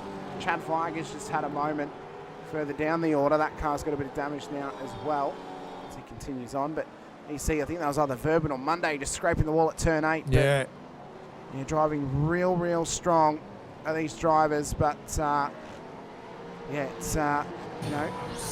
still early days. A lot of action. It is still early days. A lot of action. So we see Peters only just about a second behind Clifton. So Chapman, Callahan have sort of stretched their lead out a little bit, but they're not, as we talked about before, in contention at this stage. They've still got another pit stop to go. Yep. But Tanek is going to want to try and close that number down from Peters. So he's about 2.3 at the moment, 2.4 as he comes through turn 1 and 2. Let's see over the next few laps if we can get that time down. Tanek has just locked it up into turn 4. Tanek's locked it up into turn 4, pushed it too hard off the road. There goes the championship lead as Buckland comes past him. Wow. Unbelievable. There you go. How quickly it can turn. Frustrations are plenty. Clear mind, clear head can prevail. And for Buckland, he's reset himself after his mistake earlier on. And he's pushing on nicely here. Himself just pushing the car a little bit too hard out of that turn. There's about 2 or 3 laps in a row that I got the car a little bit sideways out of that turn. Here comes Gary having a good lick on the inside. Yep, up through turn Roy Clark 9. Also. Oh, he's running coming back at him though. Yeah. Switch back. Brett Fisher putting it onto the championship leader. Brett, are you thinking if you beat Gary here, you've won the championship? Is that what's happening right now? Oh, hell no. I know my place. I know my place. Don't you worry about that. So Gary Buckland has now got to try and hold on to this gap. He has got himself 39 laps to run to the end. He is halfway home and he's in the championship lead once again. Bruce Tanek. Both not over. Well, to be fair, both Tanek have made mistakes tonight, as did Ron Allen. Yeah. All 3 of our top 3 have made a mistake this evening at one point or another, and it was only in the first half of the race. What is to come in the second half of the race, when it's back to the order of Buckland in front, then Allen, then Tanek, and Tanek now be feeling the pressure because he'll be wanting to push on. He'll be wanting to push on to chase down Buckland because he has to. He has to get past Buckland. Buckland doesn't need to beat Bruce tonight. Bruce needs to beat Gary. And the issue for that is we may start to see the cracks in the armour, and we may start to see the old Tanek start to come through again. Bit of desperation, trying to sort of force some moves and things like that, which is, you're going to do. There's a championship on the line. So you're going to do everything you can do. If you're going to win the championship, you've got to go for it. There's no point settling. Yeah. You've got to fight tooth and nail for that title if you want to win it. If you want to join the names of champions previously, then you've got to fight for it tooth and nail. If you want to join the likes of Shane Randall, Matt Scholes, Halil Cesar, Matt Muggleton, and even towards Logan Barnett back in season 22, you want to join them as a Gen 3 champion, then you've got to earn it, and you've got to push for it, and you've got to fight for it in the final round here at Adelaide. I'll tell you what, just having a look at the last lap times, everyone's in the 23s. James Boardman was at 22.9. Then there's 22s. Gary Buckle was at 22.7. 23, 23, 22, all the 23s. So, you know, like, that's how close it is. Everyone's really tight on times. Gary Buckland being a little bit of a standout there, and also James Boardman. Boardman, as you said, fastest cars on the road in that last lap. Boardman's got good pace in this car at the moment, as we stated, and that strategy's played out for him to this stage, Brett, of he took the longer stop earlier, then the shorter stop under the safety car. That's actually gained him some good spots up into the top 10. And possibly now would actually be he'd be P5 corrected thanks to Tannick's lose down at turn 4. So Boardman having a great run here tonight. Still that timing tower, very, very close racing going on. So it hasn't really spread out much at the moment. Gary Buckland's is a bit on his own out the middle there. Looking at the back of Listen's car now, Brett Horsell. Brett Horsell having, as we said before, a great season. Let's hope he can finish it off well. Coming through turn 1 and 2. Great little section of the track. Down to turn 3. Tight little right-hander. Easy to make an error. We saw Tannick do that only a couple laps ago. Through the staircase. Second gear for most people, I think. Some people third, I'm assuming. Ride with back Brett out the Horsell. front of Brett Horsell's car. Yep. Currently the Battle of the Bretts leader. Not only He tonight, is, but in the championship as well. So, yep. And with a performance like this, if he hangs on to this, Brett will win the Battle of the Bretts for season 27. Have we purchased a trophy yet to start sending to the Bretts every single season, or? I don't know. I haven't. Not in the I budget didn't know I was yet. supposed to. Yeah. Well, you're Interesting to see. You're the champion of last season, Brett. Surely you have to. Then Well, it doesn't supply mean the I have to trophy. put. Doesn't mean I have to buy the bloody trophy if I was a champion last season. Jeez, that's a bit rough. Interesting. No, I noticed there through Brett Horsell coming through turn 8, dropping a gear and then back up again. Interesting to see what people's thoughts are on. You know, was it a 6th or a 5th gear corner, or if you felt like you were going to overshoot the turn, did you drop it a gear to try and get some bite back in the car? Well, one thing I'll say is obviously a lot of different driving styles all throughout the field, different drivers settling into the setup as best they can, of course. In between the season, as was announced by Peter Baxter the other day, there's a mini-series happening in between season 27 and 28, Brett. I don't believe it is getting broadcasted at this point, but that will have fixed setups made by, I believe, Mark Dial is creating those, as we'll be racing at Oran Park, Daytona and Chicago. And I'll give you something for free if you're thinking about signing up. I've signed up. A trophy? Not a trophy. Maybe okay. a trophy, but I've signed up to race. Oh, very good. But I can only race for 2 of the 3 rounds because Mr. Will Munro has also signed up, and he's only racing the Oran Park round. So I'm racing Daytona and Chicago, and I've asked Pete this question, and I hope it is the case that I can do this. I'm hoping we can be scored as the same car number, so we can both run 98, and it would be classified as the points for the 98 car. So he could score points at. Well, I sent the question off to Pete. Hopefully I get a yes from him. Means that the number 98 would get points for Oran Park, and then I could get points for Daytona and Chicago afterwards throughout the rest of it too. So, but yeah, if you're thinking about signing up and going racing, sign up for it. Oh, that was running. That was nearly deep then. It was very deep. Tony. Running, by the way, Brett. NASCAR rules for Daytona because it'll be on the oval. It won't be on the road course. As Brett Horsell, I believe, has just let Gary Buckland pass him, but I believe Brett actually has a slowdown, so he's just allowed Gary past up into P9 now. Those slowdowns were brutal. Currently, Ron Allen's struggling to find his way past you as well. You're almost becoming a bit of a wall here, or mayhaps a moat. Oh, great. For them to try and get past. Well, you're doing well. You're defending well. Thanks. Well, I actually really enjoyed the track. Actually, I was having a good old time on there. Felt I was reasonably quick in some sections. There was probably about 2 corners I needed to clean up a bit. This was one of them, actually. Well, obviously, the next few seasons, Brett, we're not running with the officials, speaking of tracks. Next season, we're running that Australasia sort of calendar with a couple Australiana? of Australia calendar with a few North American tracks thrown in for good measure to replace Australian tracks that actually don't exist. Although I will say they've put in Belle Isle to replace Surfers Paradise because we used every other street circuit on the calendar this season. But we're getting a new track next season, Brett, that I've seen the layout of, and it is giving me Surfers Paradise vibes for a new track for next season. That is the San Diego Street Circuit that's being run in NASCAR this year. We're getting it in iRacing next season. Oh, nice. And the layout is very Surfers Paradise-esque. Very good. That'll be good. So I think if they wanted to, because the calendar is subject to change, maybe if John's listening, maybe we replace Belle Isle with the San Diego Circuit, and that could be a good replacement for Surfers Paradise, possibly. I don't know.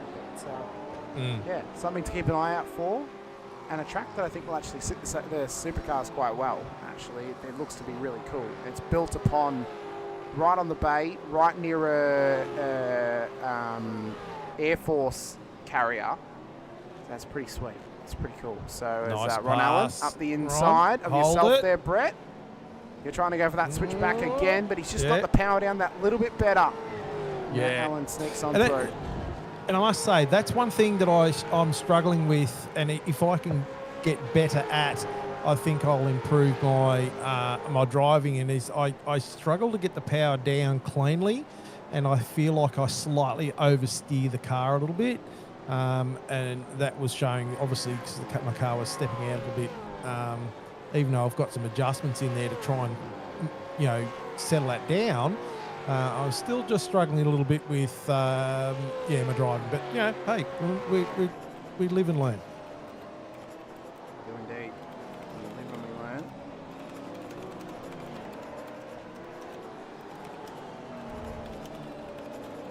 Just answering one of the comments in chat from Roy Clark saying about replacing the second Bathurst race next season because we have two on the calendar. A 150k race and a 300k race. And I think we keep the 300, Brett, as the finale, personally. I am a believer that we could replace the first round of Bathurst with Oran Park, but I know how contentious that is. But we could replace it with a different track as well. It doesn't have to be Oran Park, ultimately. It could be something else. Race the that centipede replaces track. Bathurst. The centrifugal circuit.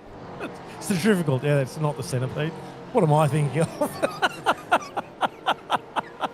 Oh, the good old human centipede. Gary Buckham, though, running strong here. Just got Brett Horsley. Right, let's get back into this racing. What's going on? Roy Clark's just gotten past yourself here, Brett. So Yeah. up now into position here on lap 46 of 78. Tyres are going to start to fall away now because these drivers are going to have to start running these tyres out for a long time to the end, Brett. I mean, those lap 31 runners are going to be going 38 laps on a set of tyres. They are going to be weeping at the end of this race if they push them too hard too early. Have a look at those marbles on the track, though. As soon as you get offline, have a look through there. As soon as you get offline, you're going to get into those marbles and into the danger zone.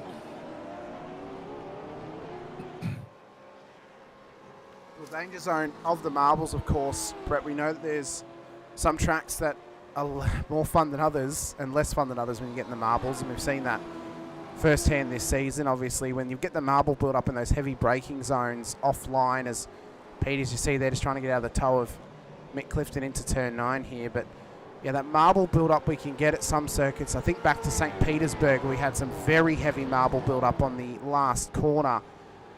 And you go offline and you catch those marbles, and you think about when we have wet weather races, just how difficult it can be.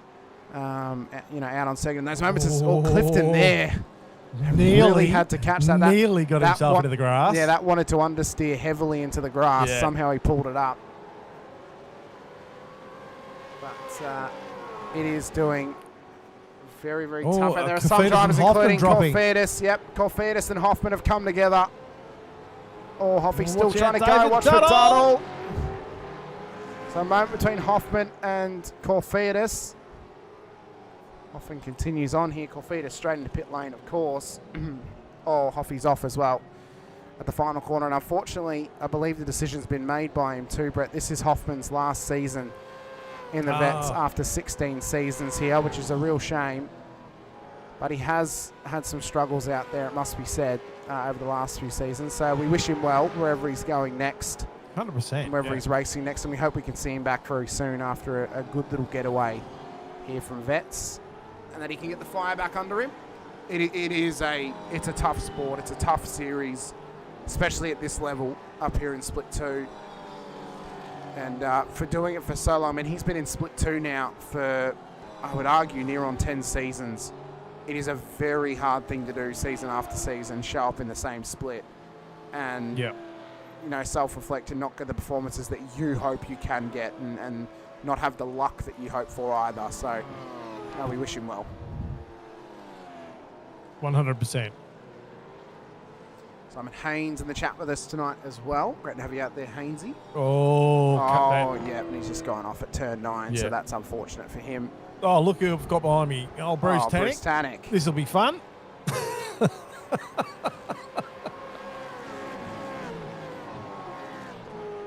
Bruce Tannick, who's trying to fight his way back through the field to chase down championship leader Gary Buckland.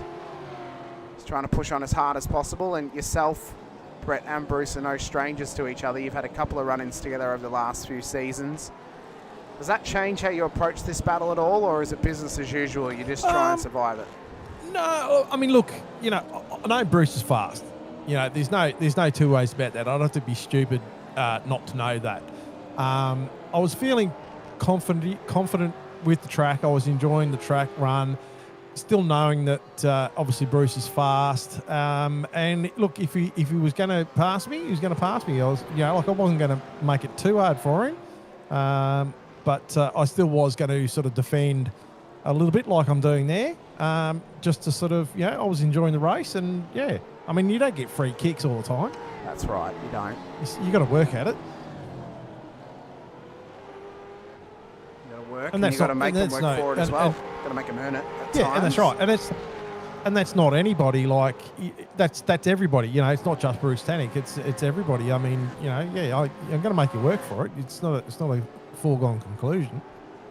No, at that point, what's the point in racing?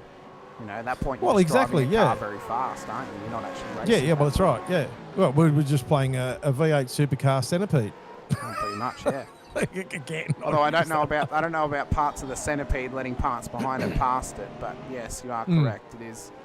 It is then just driving sim, not racing sim. Yeah, exactly. If you wanted to drive something fast, go and speed in American Truck Simulator or something. You want to race? Yeah. Get onto iRacing, get racing. So yeah. But and that's, look, I mean, honestly, that's the challenge, and that what gives me the buzz is, you know, trying to pass someone who's running, trying to keep someone at bay behind you, and get the best possible result you can for yourself, you know. So and that's what it's all about. That's right. See you, Jamie Peters, doing a great effort here tonight.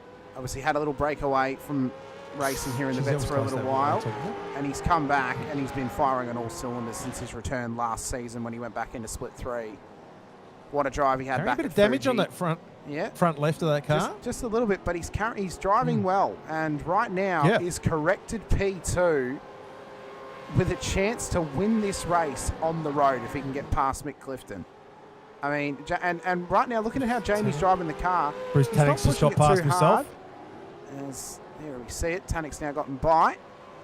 The fight at the field continues for P2 in the championship. Rick Viger having a look now too. Here comes Viger in behind. Can't quite get there. Very, very aggressive over the curvature. There's Paul Burns in behind. Had a fairly quiet night, but he's up 8 positions to this point of the race, so he's doing very well, is Paul. Just wants to try and match the consistency and the success of his teammate Matt Scholes here in Split 2 previously. Only driver amongst this team to win the Split 2 championship is Matt for 801 Sim Racing. He's also one of only a few 2-time series champions here in Split 2. So Paul's got big name to live up to, but he's running very, very well at this point of the race. That Monday, continuing on strong here in P4, he's got James Boardman running behind him as well as having a strong run with Listener. And then there's Buckland and Horsell behind this one as well. I mentioned before keeping the eye on the laps that the guys are doing. So Gary Buckland last lap was a 1:23.387. and Bruce Tannick was a 1:23.828. So a good little distance between them. See what they're doing is they come over the start finishing line now. So Gary Buckland a 1:23.6. Let's wait for Bruce Tannick. A 1:23.6. So pretty much even pass. So that's not going to be closing any in-ground. Andrew Galley in pit lane. Interesting decision here to come in for Galley at this point of the race, but I suppose might have a little bit of damage, maybe get it fixed up, just head back out there. It's quite an interesting feeling, Brett, to come into a final race without the pressure. Who was that Well, lock that was up? Jeremy Bush. That was Jeremy Bush off the road at turn 9. Still running. He's doing a great job. We've got Massive bit of dust. Sorry, what were you saying? That was quite interesting. Oh, no, I was about to say that you can come into a final race without the championship. Oh, James Boardman. James Boardman has just dropped. Internet's gone for Boardman. What a shame. Was in for a top 5 tonight. That is such a shame for Boardman, but unfortunately, you'll have to try and get back out there and just get the car to 75%. Brett O'Brien is in the chat with us as well. Great to have you out there, Brenton. 1,142 points for Brett O'Brien this season. Good enough for a top 5 in this championship, dependent on the performances of those around him. And could well see him attempt a promotion up to split 1 possibly if Bruce McLeod finds that he was strong enough this season, Brett. Oh, definitely. Pub test. Tannick just doing a 1:22.9. Last lap, Gary was a 1:23.3. So he's, and I did notice when he's in front of me, the car was showing a lot of attitude. So he definitely was pushing hard. Roy Clark in front of him. Clark here will be no stranger to trying to hold him off as best he can. He's got a position in the championship to fight for too in that top 5 title race for Roy. So he'll just be wanting to hang on strong here ahead of Bruce and try and get some solid points on the board. His closest competitor for that top 5, by the way, is Rick Viger, only a few spots behind him. As we can see, continuing to push this car to their absolute limits at this stage of proceedings. Jamie Peters is still running very strong, by the way, in behind Mick Clifton. Driving incredibly well is Jamie. Could argue he was very unlucky back at Fuji not to get the Driver of the Day award when it did go to Bruce Tannick. But if Jamie continues the way he's going, we may just have to give it to him tonight because he's driving incredibly well. That he is. That he is. Okay, Gary Buckland 1:23.6. Bruce Tannick coming into the line now. Let's see what he's got. Bruce Tannick 1:23.1. So a little bit on Buckland that time. Though, he's got to still try and get past Roy Clark. Yeah. Still plenty of laps, though. Still plenty. Anything can happen. That's right. Anything can happen. That is exactly right. Dave Baldock in the chat saying car looks awesome for Roy Clark. It does. It's looking fantastic. Andrew Lister's in the chat with us saying, did I miss much? Or you missed, I don't know if you missed very much. 53 laps. Did he miss very much in the first half of the race, Brett, that happened? No, it was pretty boring, actually. Yeah. Bull crap. You suppose. You've missed a whole heap of stuff. I know, you've missed so much, Andrew. I recommend you go back and watch the first half of this race. It was quite It has chaotic. been very, very lively. Very, very lively. A good watch, actually. Yeah, very good. Andrew's driving very well here tonight, up into P7. Up 14. Gary Buckland in behind him. He's pushing on now inside of the top 10. This is corrected P5 on the road for Andrew Lister. What a drive for Great Andrew drive. here tonight. I don't know if he'll be able to hang on with Buckland because Buckland has managed to chase him down over the last few laps, as has Horsell. They've both got very good pace. Well, yeah. But listen, that last time around, 1:23.3, Buckland 1:23.5. So he's holding his own. I mean, got to remember these tyres are starting to not get super old, but there's getting a bit of length on them. There we can see he was faster on that last lap to Buckland, but Buckland 4 laps prior was faster than him. So Buckland's got the average pace over Lister. Yeah. They're both driving exceptionally well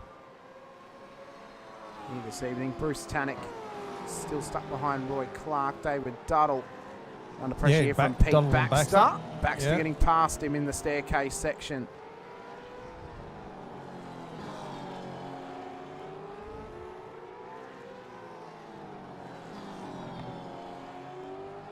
As this race will continue Oh, to push Duddle. through. Oh, Little bit real sideways loose for to that Duddle. one. And unfortunately for David, it's been a back foot sort of race after that incident on lap 1. Down at turn 1-2, he's been having to try and claw back into this one and just hasn't been able to do it quite yet. When will these race leaders come in, by the way? So they've gone on a nice long time. As Duddle's When they actually want to? gotten back past Peter Baxter Back now, past, actually. yeah. So that's a good move. For Chapman and Callahan, now the beauty for them is this has remained green. So it means the field has actually begun to spread. So when they come in for their tyres and their fuel, they're going to be on the freshest tyres in the field, and these may be the 2 quickest cars in the field after that pit stop. So they're going to be in rocket ships. The one thing they'll want, Brett, is a safety car after they stop, because that'll bring the field back together again, and all of a sudden the ducks will be lined up, and they'll be ready to attack them on fresh tyres. Yeah, but if you could write your own script, well, you know,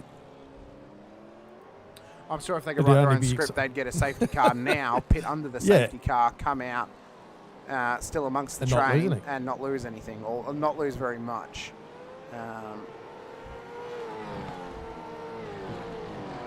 See Mick Clifton still with Peters in behind him, Verben as well. Simon Haynes saying, I guess these only get looked at if called in, though. Any incident that's looked at has to be called in, just to confirm to Simon Buckland's Haynes. actually dropping off the back of Listener at the moment. Horsel's actually coming. Is there a little bit of fuel saving? Yeah. Knowing that he probably needs another lap of fuel, and Tanak is down the order, so he can afford to save now.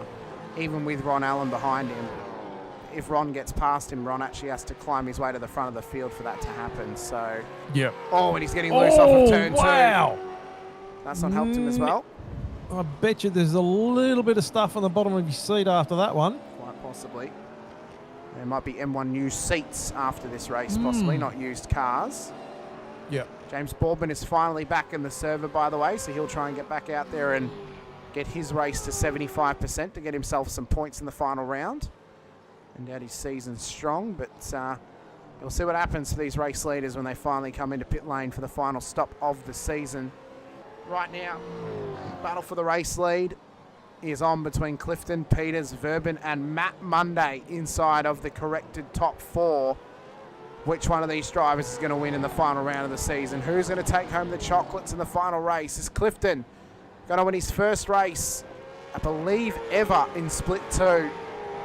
Or is Peters going to snatch up his second one, but first on the road for the season? Time will tell. So Buckland now out to about nearly 2 seconds off the back of Listener. So definitely something going on there. As you said, Hamish, probably a bit of fuel saving. That's oh, Roy Clark. Roy Clark has just gone off at the final corner. Remembering he had Bruce Tanak closely in behind him. I wonder if there was contact. Brett, you've just come past. Yeah. What did you see from your seat? Yeah, there was a bit of a move that I think Tanak tried on Clark, and the 2 cars, all like when I arrived on scene, the 2 cars were sliding off. So Tanak getting strong. Oh, he's pushing hard though. Keep hold of it. Pushing hard is Tanak, trying to pick up for lost time. Side by side through the staircase. Nothing more exciting than that.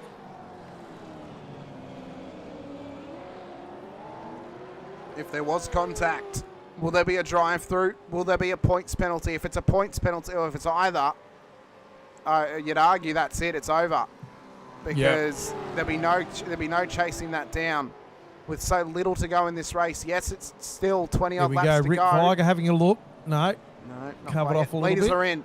Tony Chapman and Darryl Callahan are in. So Mick Clifton will take back the race lead and will lead this train to the checkered flag.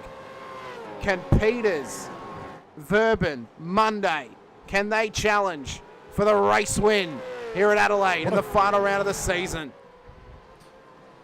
What a fantastic little closing race out for the season. These top 4 drivers at the moment really going well, very tight together here. Oh, you must have had a blink at this point, Brett. Because I think I did actually have one there we blink. go. Yeah. Sorry about that. No, that's okay. My bad. Well, Brett, it's better to have a single blink than to not have a replay at all, thanks to getting kicked out with 2 laps to go. So That's it. I'm not really going to complain about a blink here or there. I'm just happy we have a replay at all. Oh yeah, especially when it's this good, I think. Oh yeah. But yeah, those top 4 drivers, have a look at it. You know, I mean, don't go back up there, Hamish, but I'm just saying that sort of. Well, we'll look at Gary, you know, it's nice and tight. Over that top 4 drivers. You know, fighting for this final round 10 of the championship of season 27. So it's great to see that we've got a battle, and we've also got the battle of the championship in the amongst it as well. So there's some exciting stuff still going on track. Plenty of cars having some good racing up there. You can see on the tree some close racing going on. Well, from the skies of Adelaide off the road, who was that? That was Matt Monday. Oh, off at turn Monday, 14. Yep. Wow. Matthew Monday Cracks has the run tunnel it here. wide. And that is a crack that has begun to appear. So he now drops off that top 3 battle. And what an eclectic top 3 it is. What a different top 3 it is tonight, Brett, to end out the season. Mick Clifton, who hasn't finished on the podium, I do believe, all season long. Jamie Peters, who's finished on the road P2 and technically won Fuji Speedway, as Monday's off again. Monday's off again down at turn 4. It's all come crumbling down for the Fishy Motorsports driver. And then Verben, who's had some shining performances this season, but also some unlucky ones as well. What a differential of a podium right now that we're seeing in comparison to the championship standings. This is just how close it is. And this has come down to sound race strategy, keeping yourself neat and tidy, and keeping yourself in this race to the very end. As Peters wants it on the outside at turn 9. What a bold move from the Lone Wolf, Jamie Peters. Unbelievable. It's the battle, the final boss battle. The rock star Mick Clifton against the Lone Wolf, Jamie Peters, and then the outsider, Abel Verben. Who's going to take the win on the streets of Adelaide? This is huge. Rick Vig just getting past myself back in 10-11. Yeah, how good is this, guys? I mean, this is what all Split 2 is about at the moment. The pressure personified all the way up and down the list at the moment. There's fights for, obviously, championships, fight for the outright race win, bragging rights and things like that. So we are on for the next 19 laps. Is that right, Hamish? Have I got that calculation correct? Yes, it is. You've calculated that correctly. Well done. Yeah. Still got 19 laps. Still a lot of action happening here. So, interesting. We mentioned Callahan and Chapman pitting on those fresh tyres. Tony Chapman is the fastest car on the track at the moment at 21.36 on that last lap on the fresh rubber. So Chapman's in the fastest car. If we get a safety car at any point in the next few laps, he is going to be right there to take advantage and to pick up some solid positions thanks to the fact that he is on board the fastest car on the track right now. Ron Allen asking why, Brett. I'm not sure. I'm not sure what you're referring to there. Oh no, I think he was asking for Brett Horsell. But I don't think he actually realised that Brett meant that he needed the draft off of Gary Buckland, not just a tow back to pit lane. So yeah, all good. So just have a I'm on my own business. We've just had a question from Shane Randall asked for the gap to the race leader. So there is the gap between the race leader and the back end of the field. It's not too bad, is it? 46 no, pretty seconds. Close. I mean, it's 46 separating the top 21. A minute separates the top 22. Laps. I mean, that is incredible. With a safety car thrown in for good measure, but that's incredibly close and not out of the realm of dropping down. We have got a few drivers out of this race, of course. Andrew Hoffman, Scott McCune are out. Michael Quinn, Chris Blanchard are in pit lane, but I believe they're out as well as Kokoschki. Has just had a moment, as is Ben Brooks. So Ben Brooks' race has gone crashing down hard. Not the way he'd want to end the season, of course. As he awaits cars to come past him. Does a bit of an Austin Powers. Oh, here comes Peters. Peters on the inside at 9. Jamie Peters into the race lead. through past Mick Clifton as Clifton pushed the tyres too much. Jamie Peters leads the way with less than 20 laps to go. We'll turn the wick up on this one. This Abel is... Verben also had a bit of a Yep. look there too. Just wasn't quite able to get the car in there. But Mick won't be happy about this. He's going, hang on. I was enjoying myself out in front there. Peters now. Let's see what Clifton's got for him and Verben as well, whether they can keep this going on. What a great run for Jamie Peters tonight. What a season for him as well. Once again, another breakout season after his time away earlier on in the championship. And, well, I mean, just what a run late on here. That on-stats win at Fuji. And then you can put an asterisk over it and say, oh, well, he didn't win on the day. But now he wants to put it pen to paper, lock it in. He wants a race win on track, on the timesheets, whatever it is. He wants P1 on the front windscreen of the 95 Mustang. And right now it is, and he's got good gap back to Clifton to defend this race-winning position. Oh, Clifton deep again. That's hurt him. Verben's come past. Yeah. Verben's alongside, up to turn 11. He's going to manage to hang on. Clifton's pushed the tyres too hard. He pushed them too hard in that run out the front to maintain the gap. And now he's starting to hurt. Yep. Yeah. You got to pay the tyre gods back. He's starting to pay the piper. It's bringing Listener back into this now. This is going to allow Peters just to run away a little bit and spread his wings. Past Cesar. As we suspected would happen. Of course, Chapman on those fresh tyres, just able to push on here.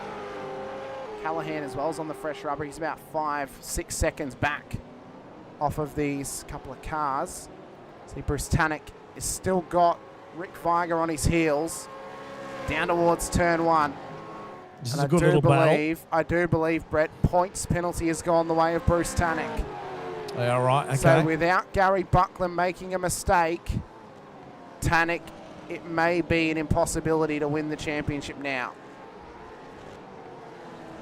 He needs Buckland off the road, out of the race, to the back of the field to really have a strong striking chance of winning this title.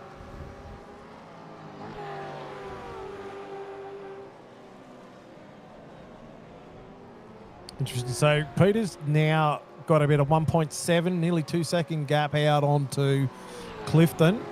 And then back to Verben and Listener. So gaps are starting to appear in a couple of spots.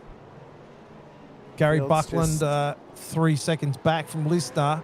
He's got Horsell and Allen chasing him down. And this little battle here with Taddick. Sorry, mate. No, go for it. I was going to say, James Baldwin just had an incident. He's towed back to pit lane. He's actually 1 lap short at the moment of 75%, so he may try and fix this thing, get it back out there, do a lap, and come straight back in again. Just to get that classification. As Roy Clark's in the pit lane, he's committing here to a tyre stop, I would assume. So is Halil Cesar. So these guys, I think, have determined that it's actually better to come in, get some fresh tyres on it, and just push on to race end. They've got nothing to lose at this point to risk this. Ron Allen closing on Horsell. Passes. So Ron Allen just moving up from Brett Horsell. Oh, Brett Fisher. Brett Fisher's off the road. Down at turn 4. What's happened there, Brett? Yeah, I clocked up. Unfortunately, I had some pace coming through turn 1 and 2.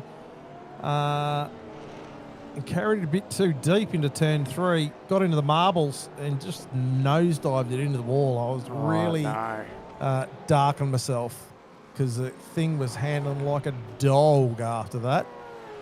Oh, well, there goes your front bar. There is a souvenir for a fan if they're willing to jump on the track. I was absolutely gutted because I was looking at a top 10 finish, hopefully there somewhere. But anyway, we'll see what we can scrounge out of this now. We'll see what comes out a bit faster lap that time by for Verben and Listener than Mick Clifton. A 22.8 for both of them. Clifton only managed to 23.2. Peters actually was 3/10 slower than Clifton was, so he's starting to now maintain the tyres.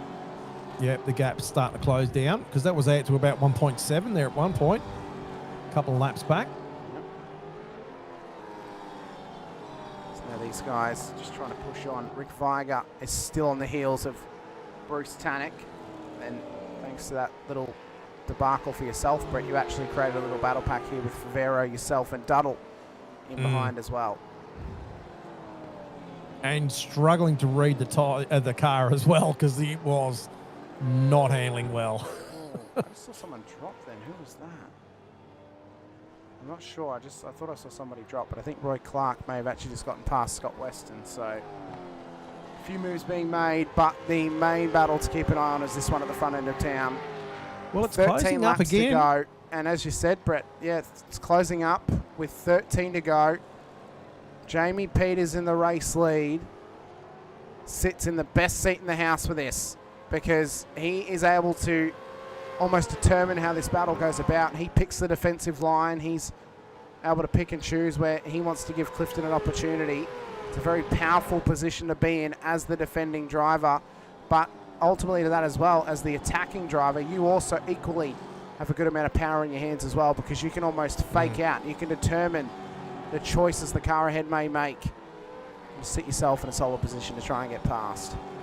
I'll tell you what, Clifton, kudos to Clifton. He's done an absolutely fantastic job of getting that car back underneath him and starting to close that, or not starting to, closing that gap on Peters to hopefully make another challenge at him. Let's hope he can actually get that car closer. Abel Verben doing a great job just sitting in the box seat behind Clifton at the moment. Had a couple little challenges on Clifton as he ran wide into turn 9 there a few laps back. And then Listener just sneaking up on the back of this pack. So fantastic to see the top 4 drivers. Gary Buckland in position 5 at the moment. 5 seconds back from these guys. Ron Allen having a great little challenge, and Brett Horsell also having a great run for this final round so far. And where would Gary be if not for that mistake at turn 11? Would he be in the race lead right now, Brett? Would he be up amongst that top 4 pack? You know, that is the sort of, you know, ultimate what if happen, or what if scenarios we could have spoken about. But ultimately, it hasn't hurt him too much. It's hurt him in terms of on-track position, but in terms of championship position, he sits in a very, very good spot as Ron Allen is trying to go on the outside. He runs it deep at turn 4. What a shame. That allows Brett Horsell pass. Matt Monday as well. Bruce Tannock is not going to get by him just yet, but that's about to allow him to get into this fight here with Ron Allen. Rick Viger as well in behind. How this race has given us so much. It has given us a lot. I mean, for Gary to qualify back where he did, Tannock up where he did, the tosses and turns throughout this whole race has been just absolutely epic. Couldn't have asked for a better grand final, to tell you the truth. You couldn't. And, you know, we think back to the last time we raced here as well, back in season 26 in round 1, and think about the home field advantage that this track can give some drivers. You think about the performances of Phil Manuel and Shane Randall on that day last season. Andrew Listener, local Adelaide boy, Peters a bit of a strong wiggle run as Peters gets that wiggle. But yeah, you know, Listener, local Adelaidean, doing well at his home track here. It seems to be the street circuit of Adelaide can favour those that know the streets better than anyone else. Have a look at this. Clifton down to 0.5, 0.6 now. Verban 0.4, 0.5, and Listener 0.6 at the moment. I mean, there is nothing between these top 4 drivers at this stage. This is just unreal. Who is going to crumble? Who is going to survive? Who's going to keep their junk in line and bring this home so far? I mean, anything can happen. You know, it could be a slight tap the wall through 8, a bit of overconfidence.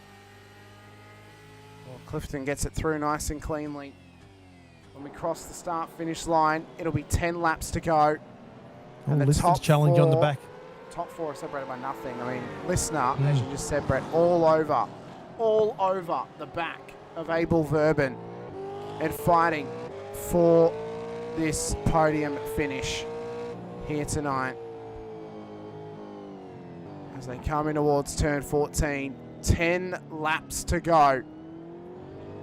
Jamie Peters controlling this race, controlling this field, driving an incredible run. The one thing that he doesn't want right now is a safety car call.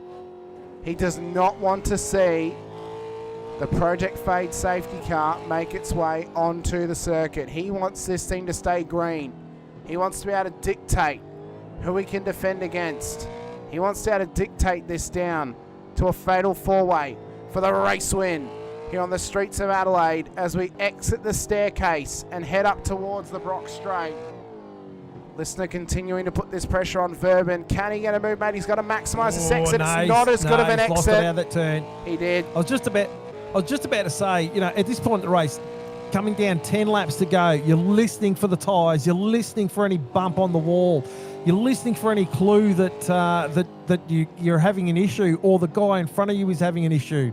You're hearing every little nuance of the car, feeling everything through the steering wheel, just seeing what's happening with the car, keeping your eyes forward, seeing if there's any mistakes to be had in front of you so you can take advantage. As well, Halil Cesar has now had an internet dropout as well. He is back in the session, I do believe. But he's Tanek now getting back past Rick Viger. So Tanek's... Oh, but they've gone off together down at turn 11. And here comes Tony Chapman, the fresh tyre runner, gets past. He's now well within the top 10. But down 7 from where he started. But just a messy moment there between Tanek and Viger. Mistakes. A lot of mistakes. There's Paul Burns on the back of Viger as well. Nice tidy run for Paul tonight. Callahan on the much fresher tyres though, could challenge for this top 10. As they run through turn 1, 2, 3 once more. 9 laps left on the clock. Who's going to strike on a performance worthy of shout-outs, glory, passion, even a championship in the form of Gary Buckland? We mentioned how long it was between his race wins, Brett, and the fact that he got that win earlier in the season has really set himself up for momentum. The last half of this season has not been one that you would say was championship winning for Buckland, but it was consistent. He had up and down performances, but he still had some good finishes, and it kept him in the lead of the championship. And now tonight, in silent assassin fashion, in the classic old adage of Buckland, as Boardman brings his car into pit lane and will end his race. For Buckland, he's got 8 laps left before he wins the Split 2 Championship for the very first time in his career here in Vets. It'll be the first championship for Old Mate and Sons since season 17 here in Split 2, when Jason Strange took the win oh so long ago. 10 seasons, Brett, it has been between championships for this team in this split. And for Buckland, he's 8 away from completing that task. And wouldn't you still be nervous with still a number of laps to go? You know, when you get to sort of the 2 or 3 laps, oh, here we go, this is messy. Well, Verben This there, is still- if listeners called that in, he could get done for moving under brakes. That was a very late move to cover the position from Andrew Listener. This is not over yet for the podium. No. So Clifton just, floating between. He's been up to about half a second to a second. So he's just dropping off a little bit now off the back of Peters. But Verben and Listener, they are going head to head. They are indeed. And it's all on the line. The fatal four-ways turned into a triple threat for the moment's notice, but pressure is still the same. For a podium to end your season, it's a great piece of glory for yourself, but it's a great piece of momentum to carry into the next season as well. For Peters, These he wants guys- this race win. For Clifton, he wants the podium. Verben wants it. Listener wants it. Any of them can get it. After such a long, it's not tough over. race tonight. They're starting to come up against traffic too. Up ahead, they've got Brooke, I think. So whether that comes at an inopportune time. Clifton now 1.2 seconds off the back of Peters. So losing momentum there. See there, deep run for some of those drivers into turn 9. They continue on, and how are these tyres running at this point of the race? They are over 40 laps old. I'll correct myself from earlier on. It was not 39 they're running to the end. It's 49 they're running to the end on these tyres. It's such a long way. It is a long way. And right now they are 42 laps old. Good night, Hoffy. Thank you for joining us.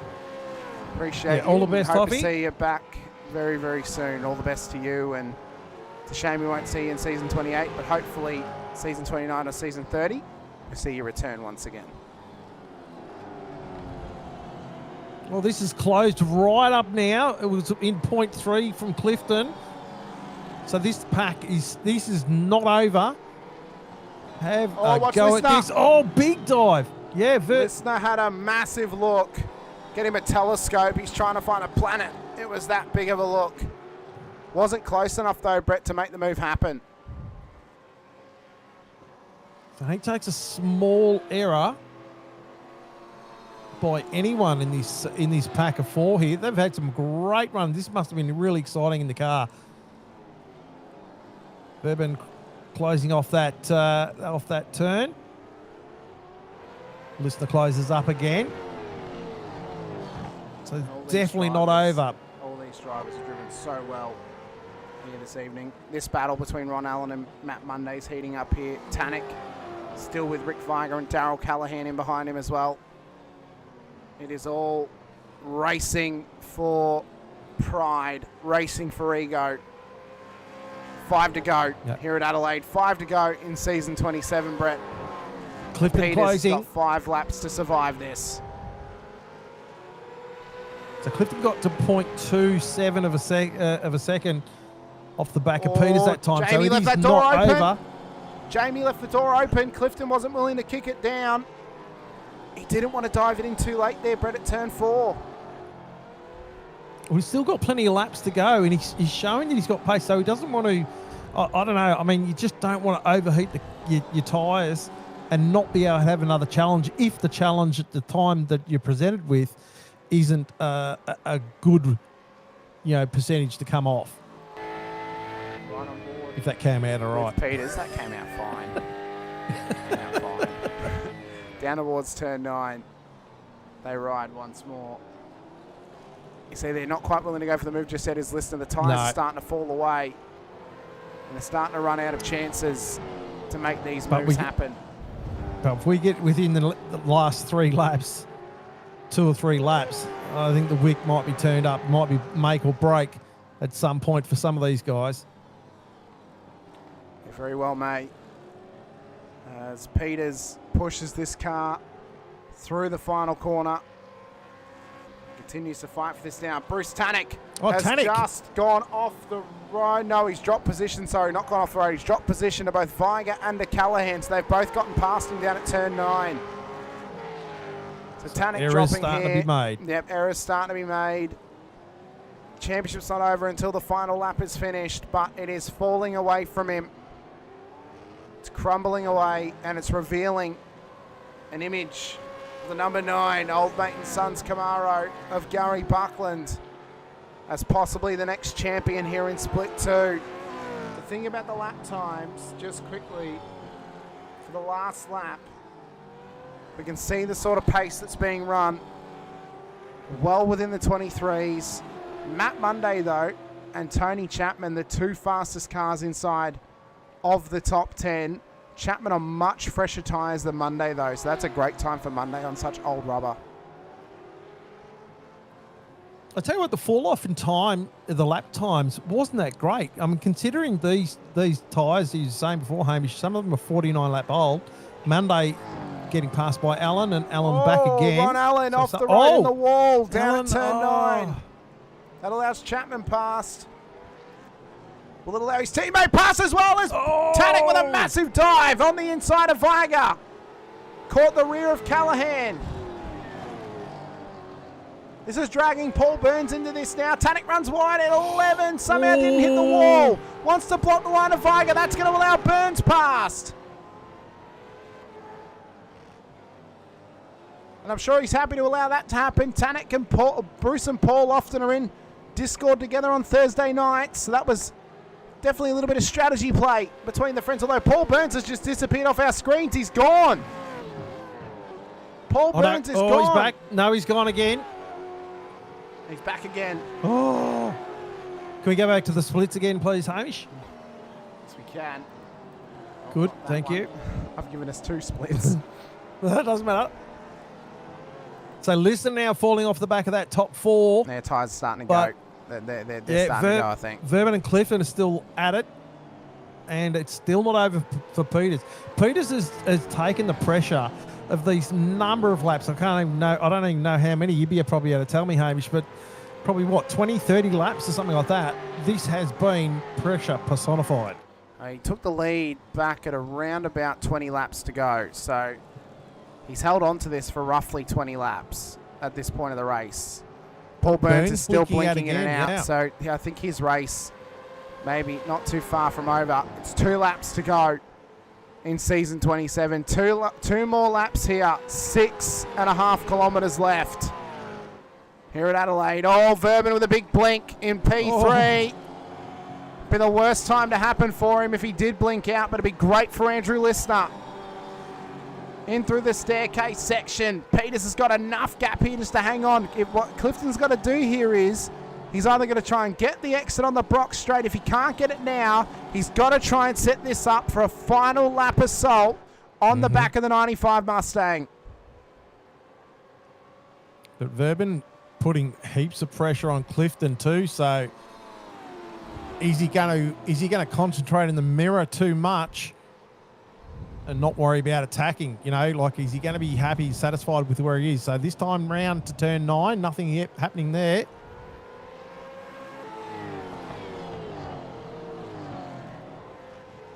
Well, we've got ourselves an all-time final lap to come through thousands of kilometres this season, hundreds of laps for what has been an all-time 27th season of the Racecraft Simulations V8 Veterans. It is the white flag final lap of the race and final lap of the season. Jamie Peters leads us onto it for the final time, and he is 3.3 kilometres away from his first on-track race win of the season. It's not over. It is not over. Clifton's right on him. He's got to try and hang right on the tail of him here through the last part of the staircase to put the pressure on him down the Brock and Brabham straight and try and go for a late move into turn 9. Does he get the exit? It's not a bad one, but Peter's got a good one as well. Down the straight towards the braking zone. He is closing. Verban's closing on Clifton as well. Through turn 8 they ride. None of them hit the wall. He's not close enough. He's not close enough. And I don't think he's going to get another chance at it. Peters through turn 9. He ran wide. But if Clifton was closer, he would have had a much better shout at it. It's going to take a ballsy dive at 14 to get this move made. I don't think he's going to be close enough, though. Through 13, into the braking zone of the final corner. Peters with a genius move, coming the inside from the dive to the final corner he'll run. He won it on the timesheets back at Fuji, and in Adelaide he wins it on the road. Jamie Peters wins on the streets of Adelaide. To Mick Clifton, Abel Verban, Andrew Lister, and Gary Buckland will solidify the first Old Mate and Son Split 2 championship in 10 seasons as he takes home P5 tonight, his first Split 2 title. Championship win for the silent assassin, Gary Buckland. Well done, boys. That was an absolutely epic finish to this race. Congratulations to Gary Buckland for taking out the championship. That was a race that had everything in it. Absolutely everything. Storylines galore, pressure galore as well. Spanners in the works. Battles aplenty. A race win to Jamie Peters at the very end. What a drive for Peters. What a race. Oh, that was just absolutely fantastic. That was, I mean, even though I was in the race, but you don't know what goes on around you, and so none of that was, known to me until tonight. And what a cracking race. That was just entertainment plus. What a fantastic race. Gary Buckland is the champion, and I'm sure celebrations are being had right now inside the Buckland family. It might hurt him a little bit, though, knowing that he won the championship on board a Chevrolet and not a Ford. I suppose that's a question to ask him when he comes to have a chat to us here. Brett, he becomes one of, I believe, either only a few or the first ever Split 2 champion to come down from Split 1, win the title, and go straight back up again.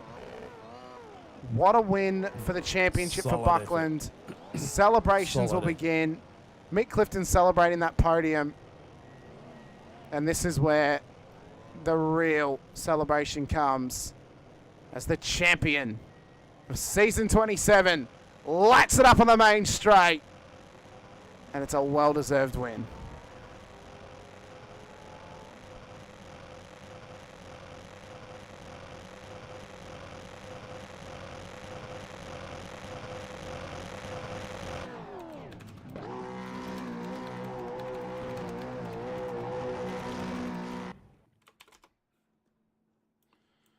We'll get the B-roll happening for everyone out there and steamroll into possibly some interviews. I think right now I've got a couple of names, Brett, on my mind or in my mind for driver of the day.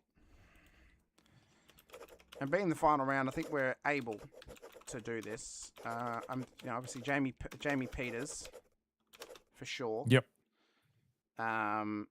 Andrew Listener, for sure, is one of them. I think we could look to Abel Verbin, or we could look to Gary Buckland maybe as a third name. Who do you think? Chuck them both in there. Okay. Why not? Let the people decide. Give them what they want. That's true. Wait to get your votes in. You got to wait till after the comment goes up. Drive of the Day nominations. Jamie Peters, Andrew Listener, Abel Verbin, or Gary Buckland. Get your votes in there. And we will be able to determine this one here tonight. What we'll do is we'll quickly run through our race results for you as well, as this is how they all ended up in the end. So P1 of the road tonight was Jamie Peters ahead of Mick Clifton and Abel Verbin in P3. Most laps led tonight actually went to Chapman, who led for a good solid chunk of the race from that safety car until he pitted. Listener up the most positions though, 17 positions gained. Ben Brook had the fast lap of the race, 121.669.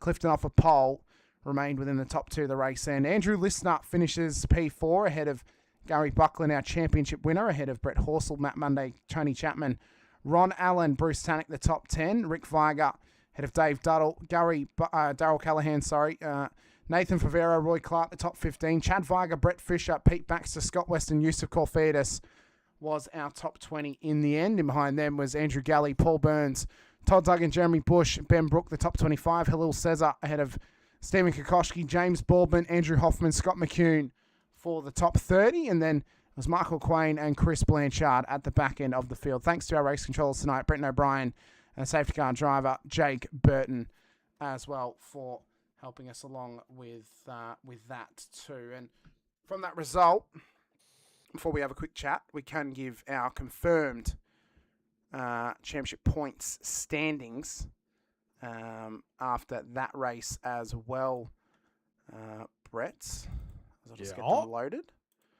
So confirming for the championship standings at the end of the season, it was Gary Buckland winning it on 1,177 points ahead of Ron Allen in P2, Bruce Tannick equal P3 with Brett O'Brien, Brett Horsell, Rick Viger. The top 6, Roy Clark, Dave Duddle, Ben Brook, Abel Verbin manages to get himself inside of the top 10 in the championship. P2 for Mick Clifton put him up to P11 ahead of Stephen Kokoschke, Darryl Callahan, Nathan Favero. Scott West in the top 15. Jamie Peters, that win got him up to P16 ahead of Tony Chapman, Brett Fisher, Halil Cesar. Andrew Listner finishes top 20 in the championship ahead of Matt Monday, Andrew Galley, Pete Baxter, Chris Blanchard and Todd Duggan with Yusuf Kolfidis, Brett Taylor, Jeremy Bush, Andrew Hoffman.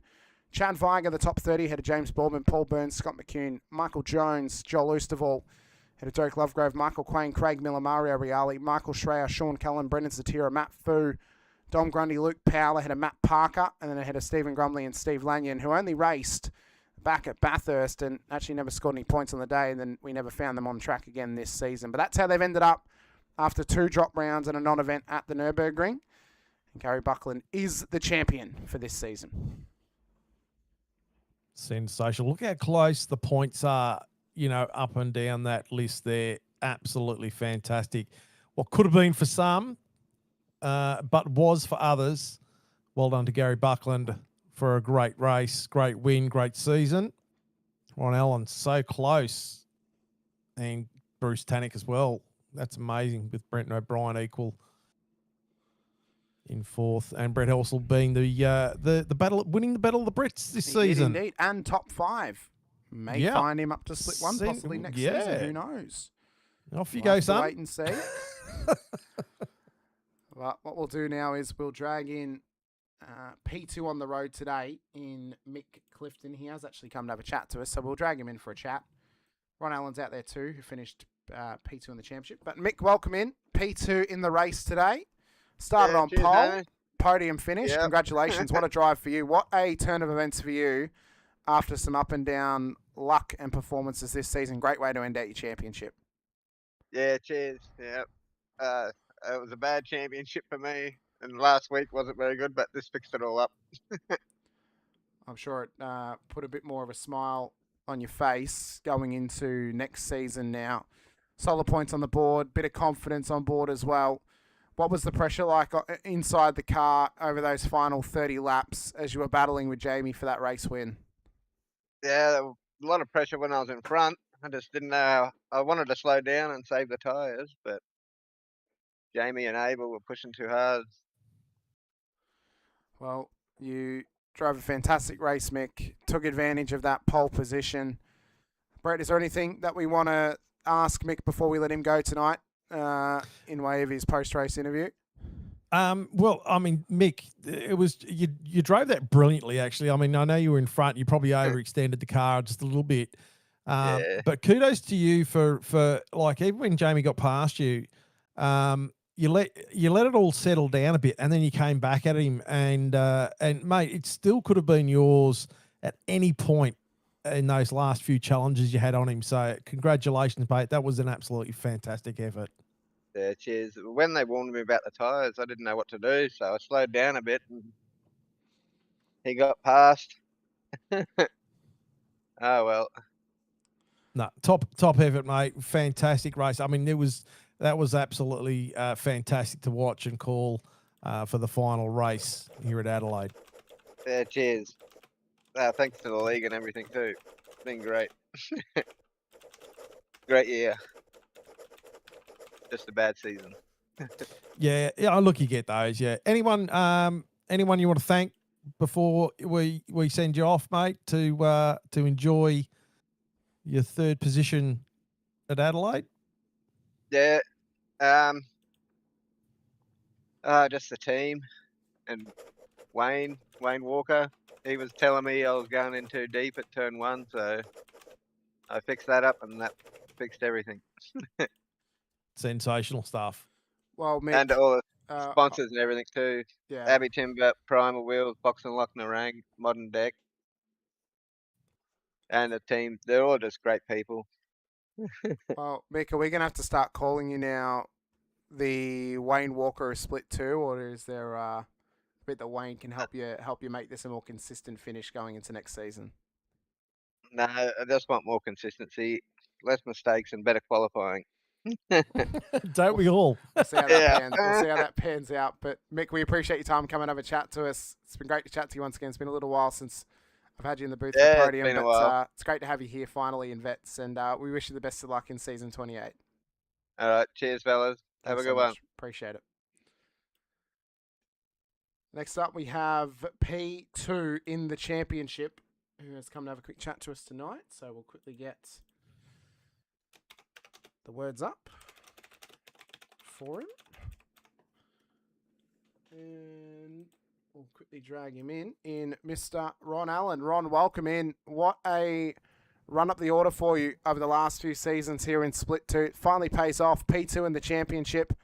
A great run in the end. You had a very uphill battle to try and claim the championship tonight, but getting up to P2, that's got to feel just as sweet.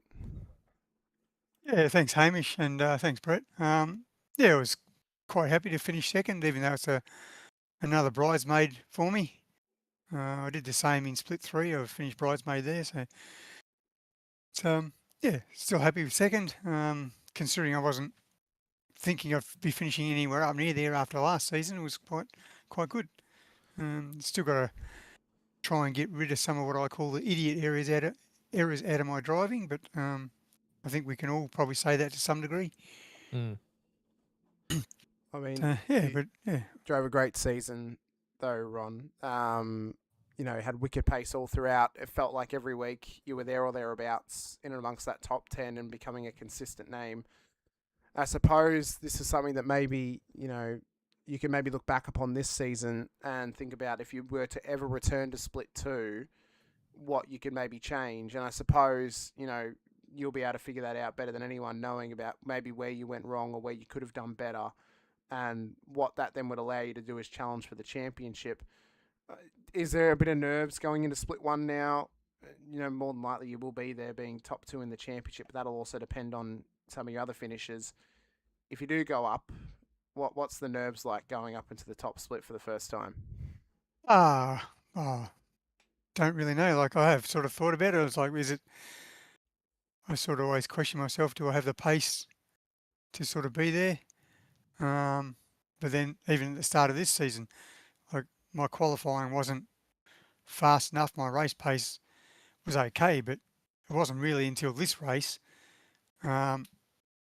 that I thought I actually had the pace to win the race in Split 2. So it's something, if I go up, I go up. There's not much I can do about it.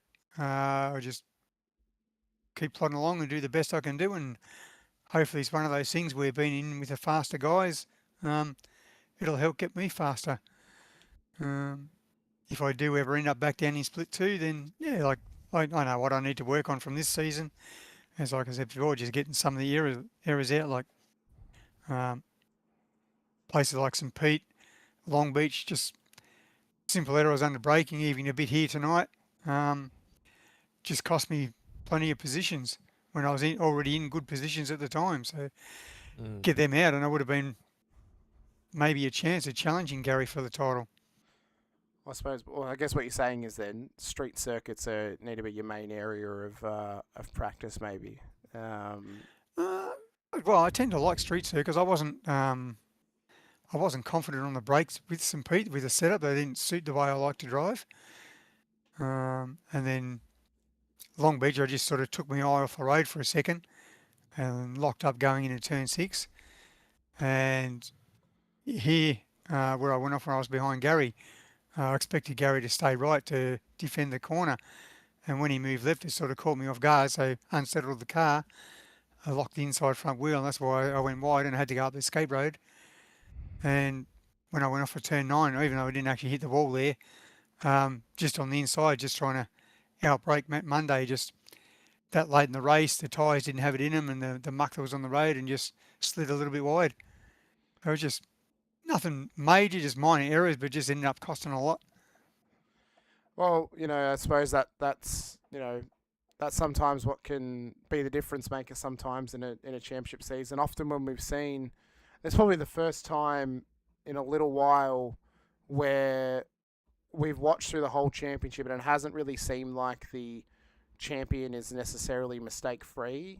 Gary made a couple this season, but I know over the last few seasons, our championship winners have almost felt like you watch them race and they don't often make those small mistakes. And I think that can come down to what are the difference makers in winning the title. And I suppose that, if that's something that can be worked out and worked through your driving going forward, if you ever came back to Split 2, I think that'd be something that would help you probably, as you said, get up there and be that full-on championship contender that you've definitely got the pace to do. And that's, again, those little 1%ers, those are often the things that can sometimes hold us a little bit. But Ron, we appreciate you coming to have a chat to us. We wish you the best of luck in season 28. Is there anyone that you want to give a shout out to before we let you go? Hey, thanks to all the organisers, the vets.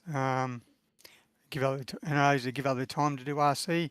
To yourself and Brett for the excellent broadcast. The team at M1 Racing with all the sponsors, M1 Used Cars, Pecky's Performance and all that. All the vet sponsors, Racekraft Simulations, Fade, Logitech G, everyone else. Without all sponsors and all you guys putting in the time, vets wouldn't be the championship it is. Well, we appreciate your time, Ron. Congratulations on P2 in the championship. Best of luck next season. And thanks so much once again for coming and have a chat to us. Thank you. Thank you. Well, we're going to divert from the championship winner, Brett, just for a moment here, because we've actually got our race winner in the green room coming and have a chat to us in Mr. Jamie Peters. Jamie, welcome in. Race win. You got the win earlier in the season on the timesheets thanks to a penalty. Tonight, there's no asterisks over it. You've won that on the road. Congratulations. Well done. What a win. And what a way to do it as the lone wolf yourself. Yeah, wow. Not what I expected, that's for sure. I didn't do a lot of practice. We were sort of away for a few days before this week, and I almost, threw in the towel and didn't race. So, yeah, didn't expect that at all. I mean, they're the kind of victories that are the sweetest, aren't that's they? right. That's right, isn't it? Those ones that come out of nowhere almost. I mean, it's kind of weird how that happens. It is. I mean, but what a late run in the season for yourself though, Jamie. I mean, that performance at Fuji was unbelievable. The performance tonight at Adelaide.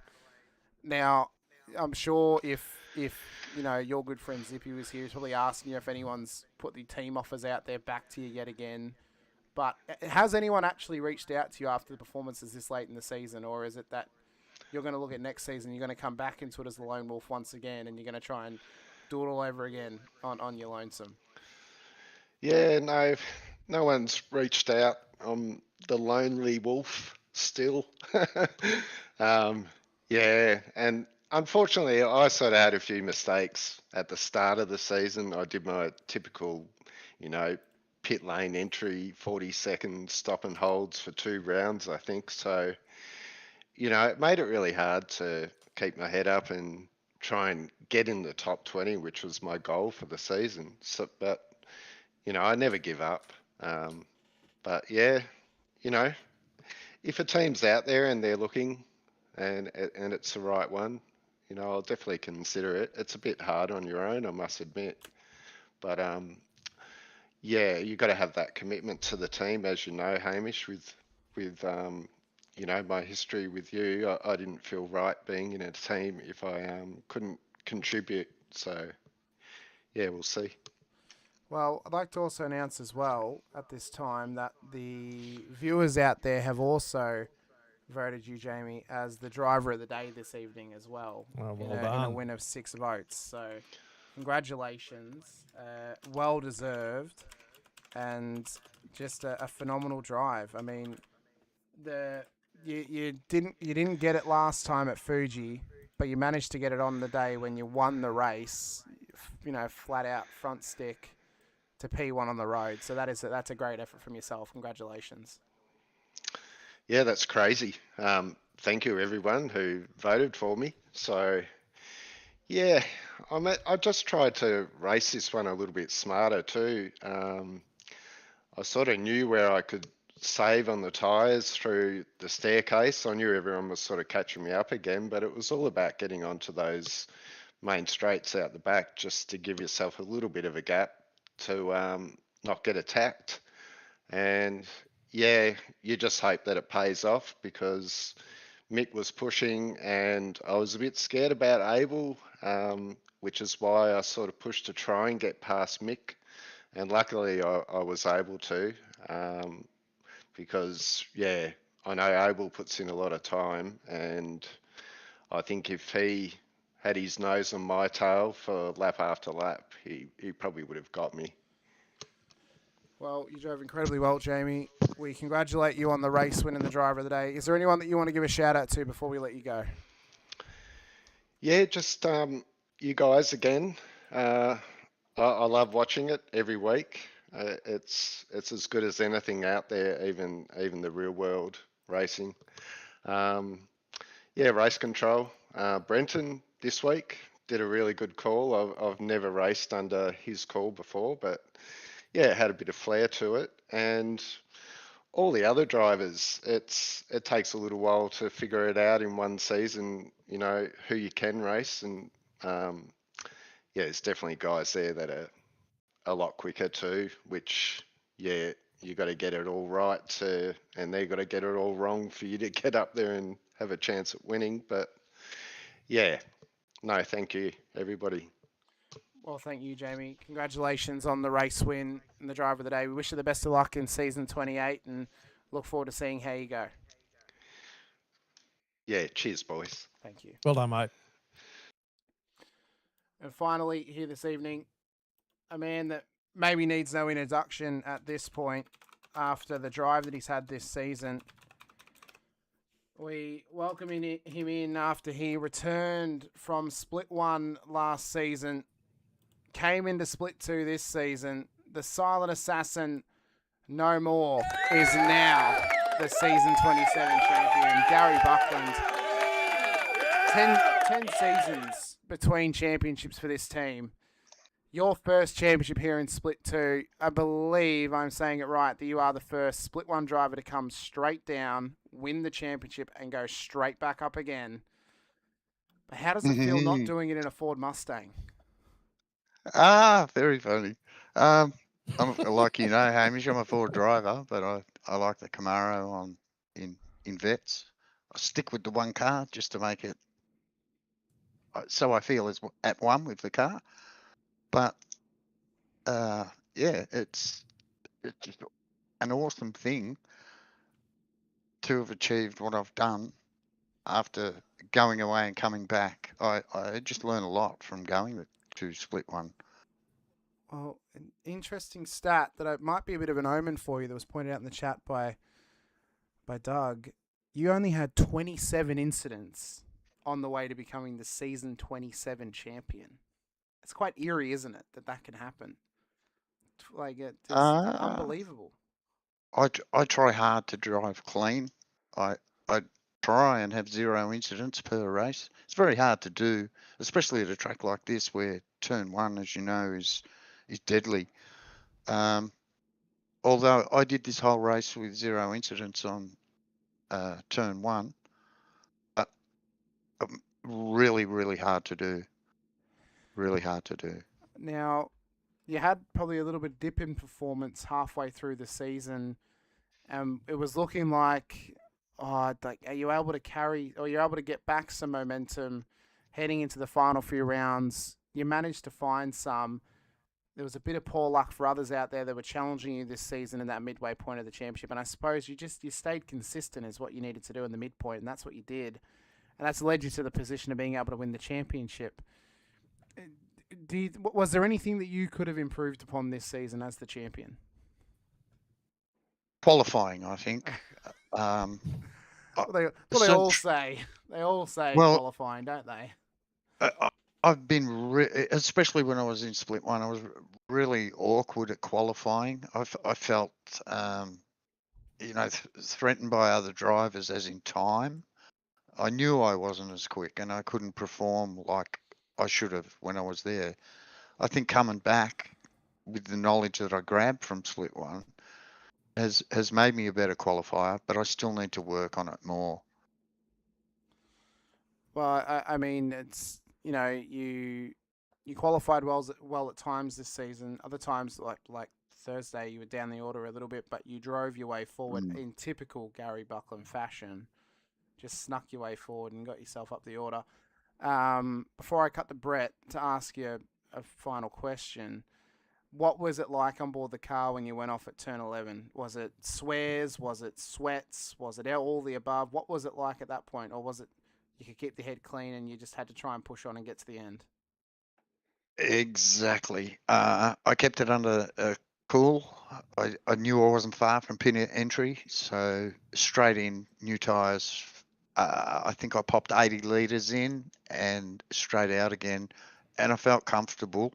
I knew where I had to finish in relation to Bruce, but it was falling apart in the middle and then started to come back to me as the race progressed, which I was thankful for, as you would be.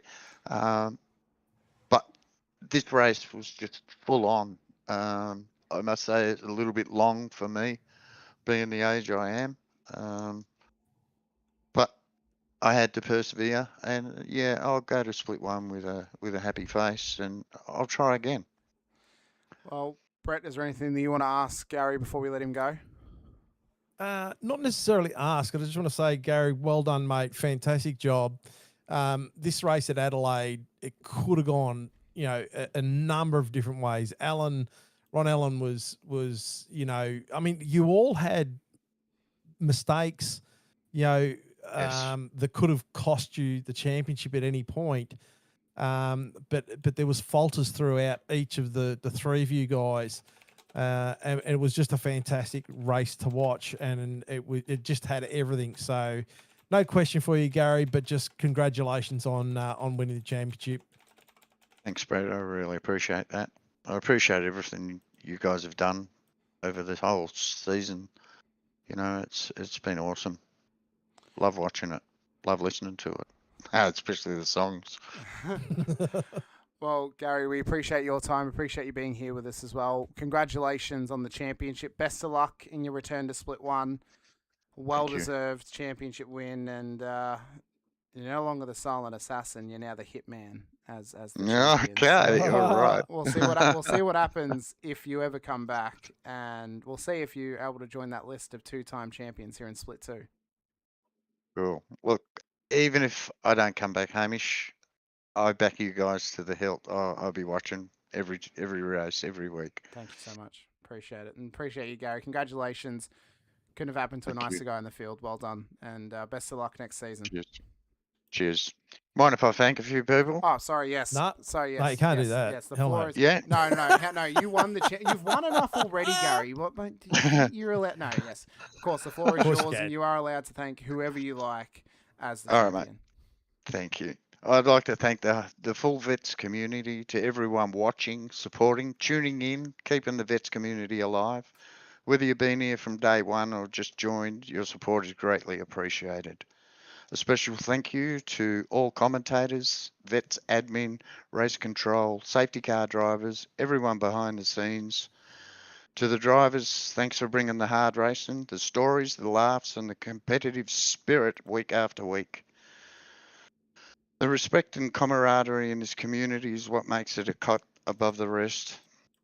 I'd also like to thank Brent O'Brien for jumping into the Split 2 race control. He gave up his drive just for us guys so we could finish the season.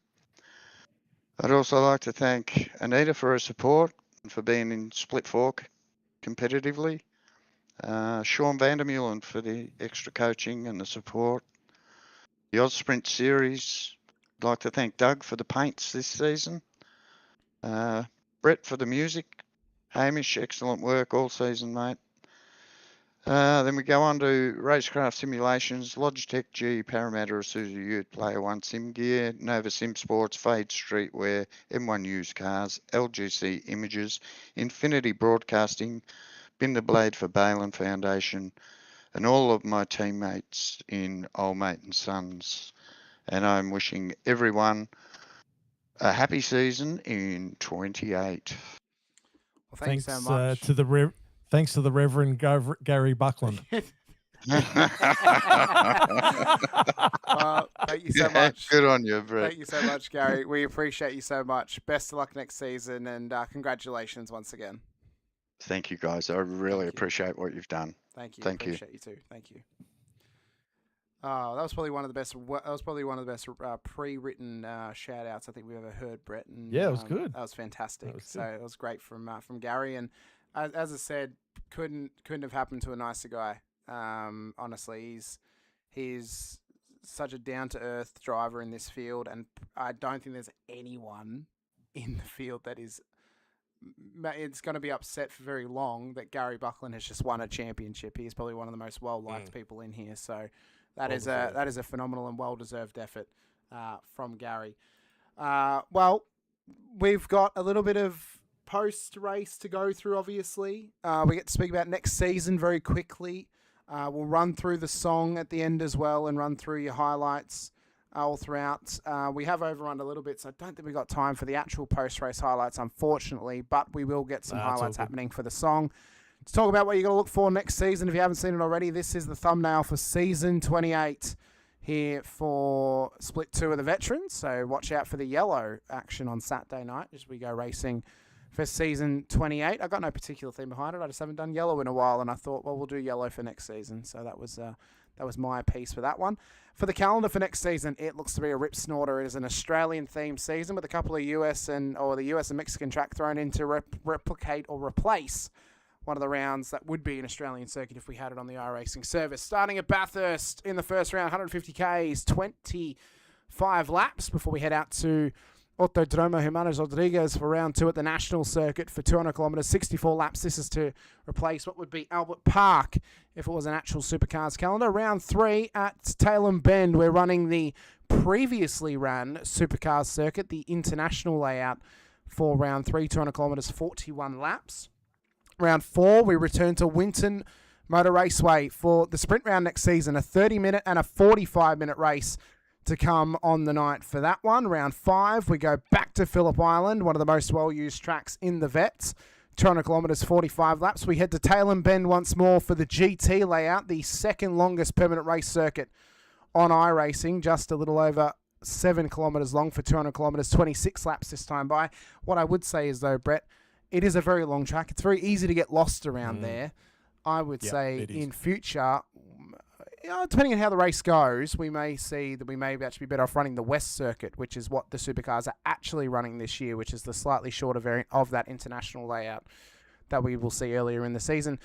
Detroit Belle Isle will then be round 7 to replace Surfers Paradise, 150 kilometres, 40 laps. But as I said, if you actually go check out what the San Diego Street Circuit looks like for NASCAR, that thing actually looks like Surfers, so that might be a good choice in future as well. Sandown for round 8, 250 kilometres, 81 laps. We're ending the season with the Enduros in quotes, as we'll then head to Adelaide for 250 Ks once more, 78 laps in round 9, and ending it all, 300 kilometres, 49 laps at Bathurst in the final round of the season. What a way to end it through those endurance rounds, through the sprint rounds earlier on in the season. It looks to be an incredible calendar.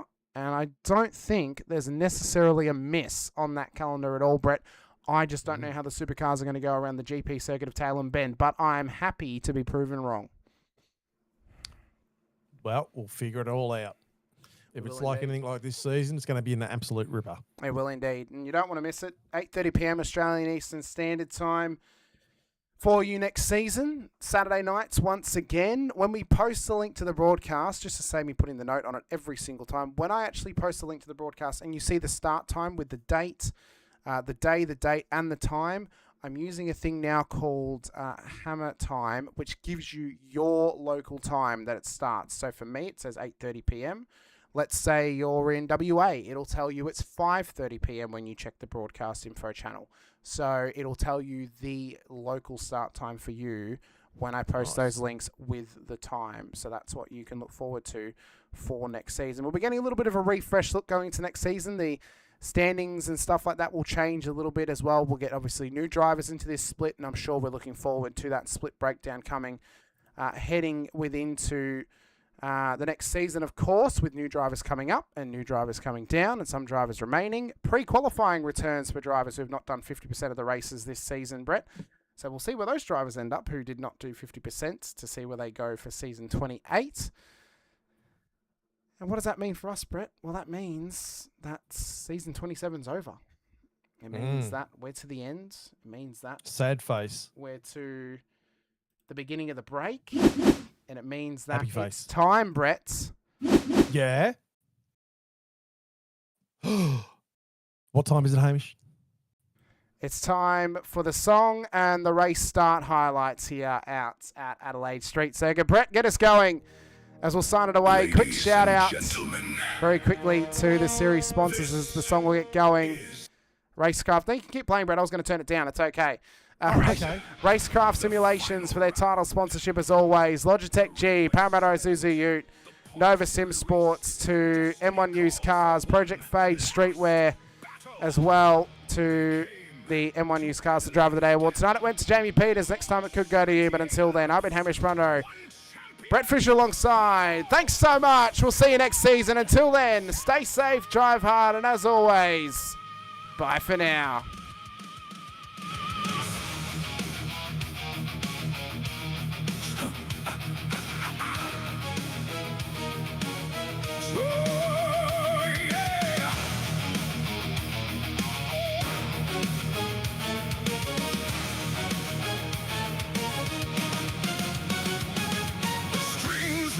Under neon skies, brass like thunder in the driver's eyes. 4 points split the kings from the crowd. Final round coming in hard and loud. Walls close in, the city breathes. Every driver wears their dreams on their sleeves. One mistake and the season dies. One clean lap and a legend will rise. 5 lead changes. 5. Chapman takes it. Brooks steals it. Clifton fires back and Peters explodes into contention. The walls are hungry. The field is breaking. But the champion does not blink. Adelaide Thunder. The night ignites. Street Circuit warriors born for the fight. Final round fury engines cry. This is the moment legends don't die. Turn 8 screaming hearts on fire. Timpani pounding like a rising pyre. Chaos dancing in the city heat. Every lap a war on a concrete street. Peters takes the lead. Clifton falls back. The crowd is on its feet. This is the moment the split 2 V8 Vets has been waiting for. The final battle starts now. This is it. The moment we have all been waiting for. It's time.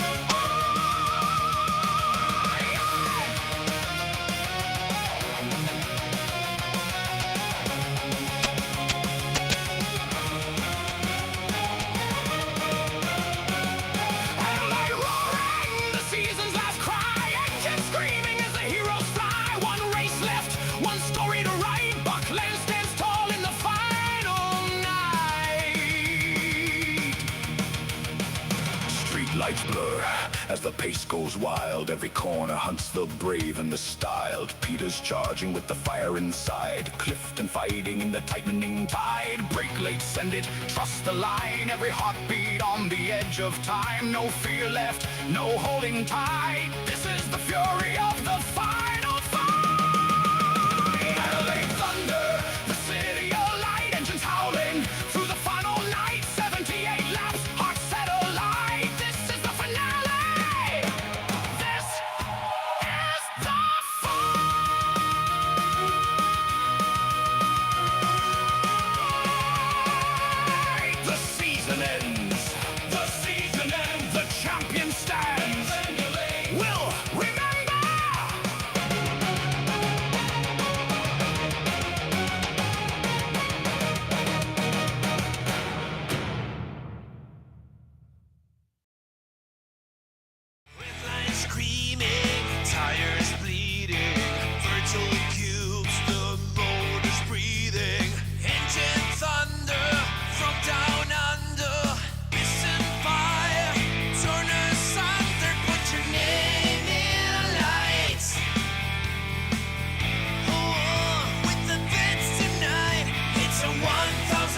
this track to the ground.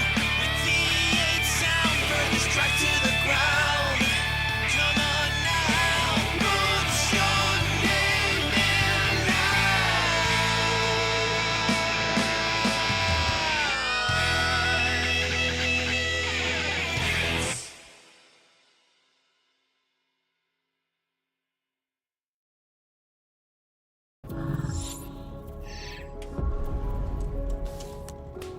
The Racing Series is a new milestone in Logitech G. All the great old wheels, the G29, the G920, the G923, they all have their own unique way of connecting to each other, but there's no room for expansion with those products.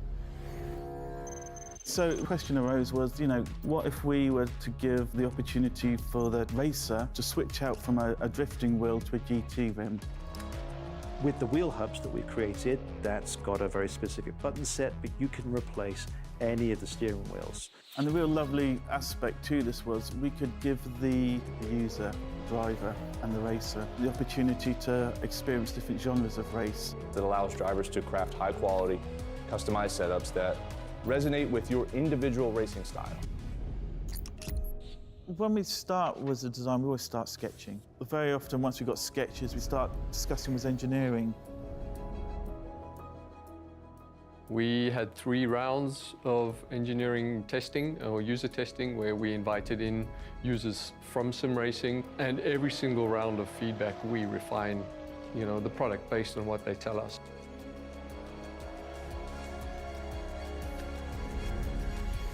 In the sim racing lab, again, we're going to use data to really analyze what a driver needs. We've used everything from eye tracking to the inputs from the pedals, the inputs from the, let's just say, input devices, the wheel and the pedals, the shifter.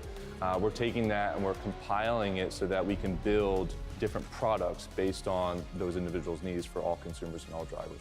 I don't know of anyone else in the industry that's actually doing this kind of research into their products to see how their products are affecting performance of their users. We've built the product to make sure that it's as reliable as possible.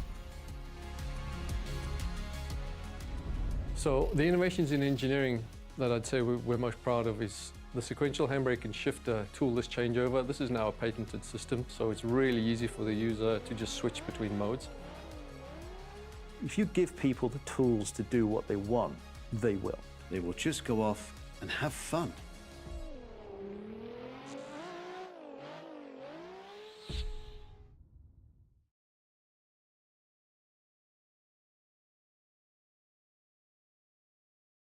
Introducing the Rackraft PT1, custom-built full chassis racing simulator.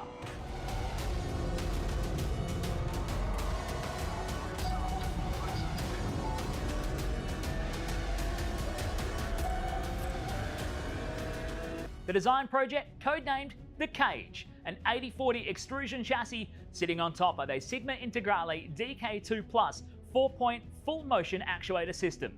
No compromises in the cockpit of the PT1 simulator. To maximize the experience, we start with the 49-inch ultra-wide monitor for the greatest field of view in a small footprint of the simulator, down to the SimuCube wheelbase that's tucked up and behind the monitors with SimCore extensions to get things out of the driving area.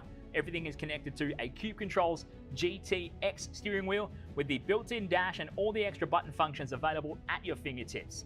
Driving through the Raceworks S1 pedals, the potentiometer throttle and the 2 hydraulic pedals for brake and clutch ensures you maximize the feel underfoot, and seating yourself into an OMP HTER bucket racing seat with OMP belts connected to a G-belt tensioner to provide that extra feeling and the heightened experience while you're driving. Additional interfaces and accessories in the PT1, we have twin butt kickers, one on either side of the OMP seat, as well as a Jinx sequential shifter, the SimPush Race Logic timer to the left-hand side, a Racecraft built-in WinSim kit with Philips Hue lighting and a built-in soundbar, plus the OMP side net to finish off the experience in the PT1. The Racecraft PT1, build number 1, the ultimate in sim racing experience, combining the best products in the market with the passionate, no compromise approach that goes beyond racing simulation.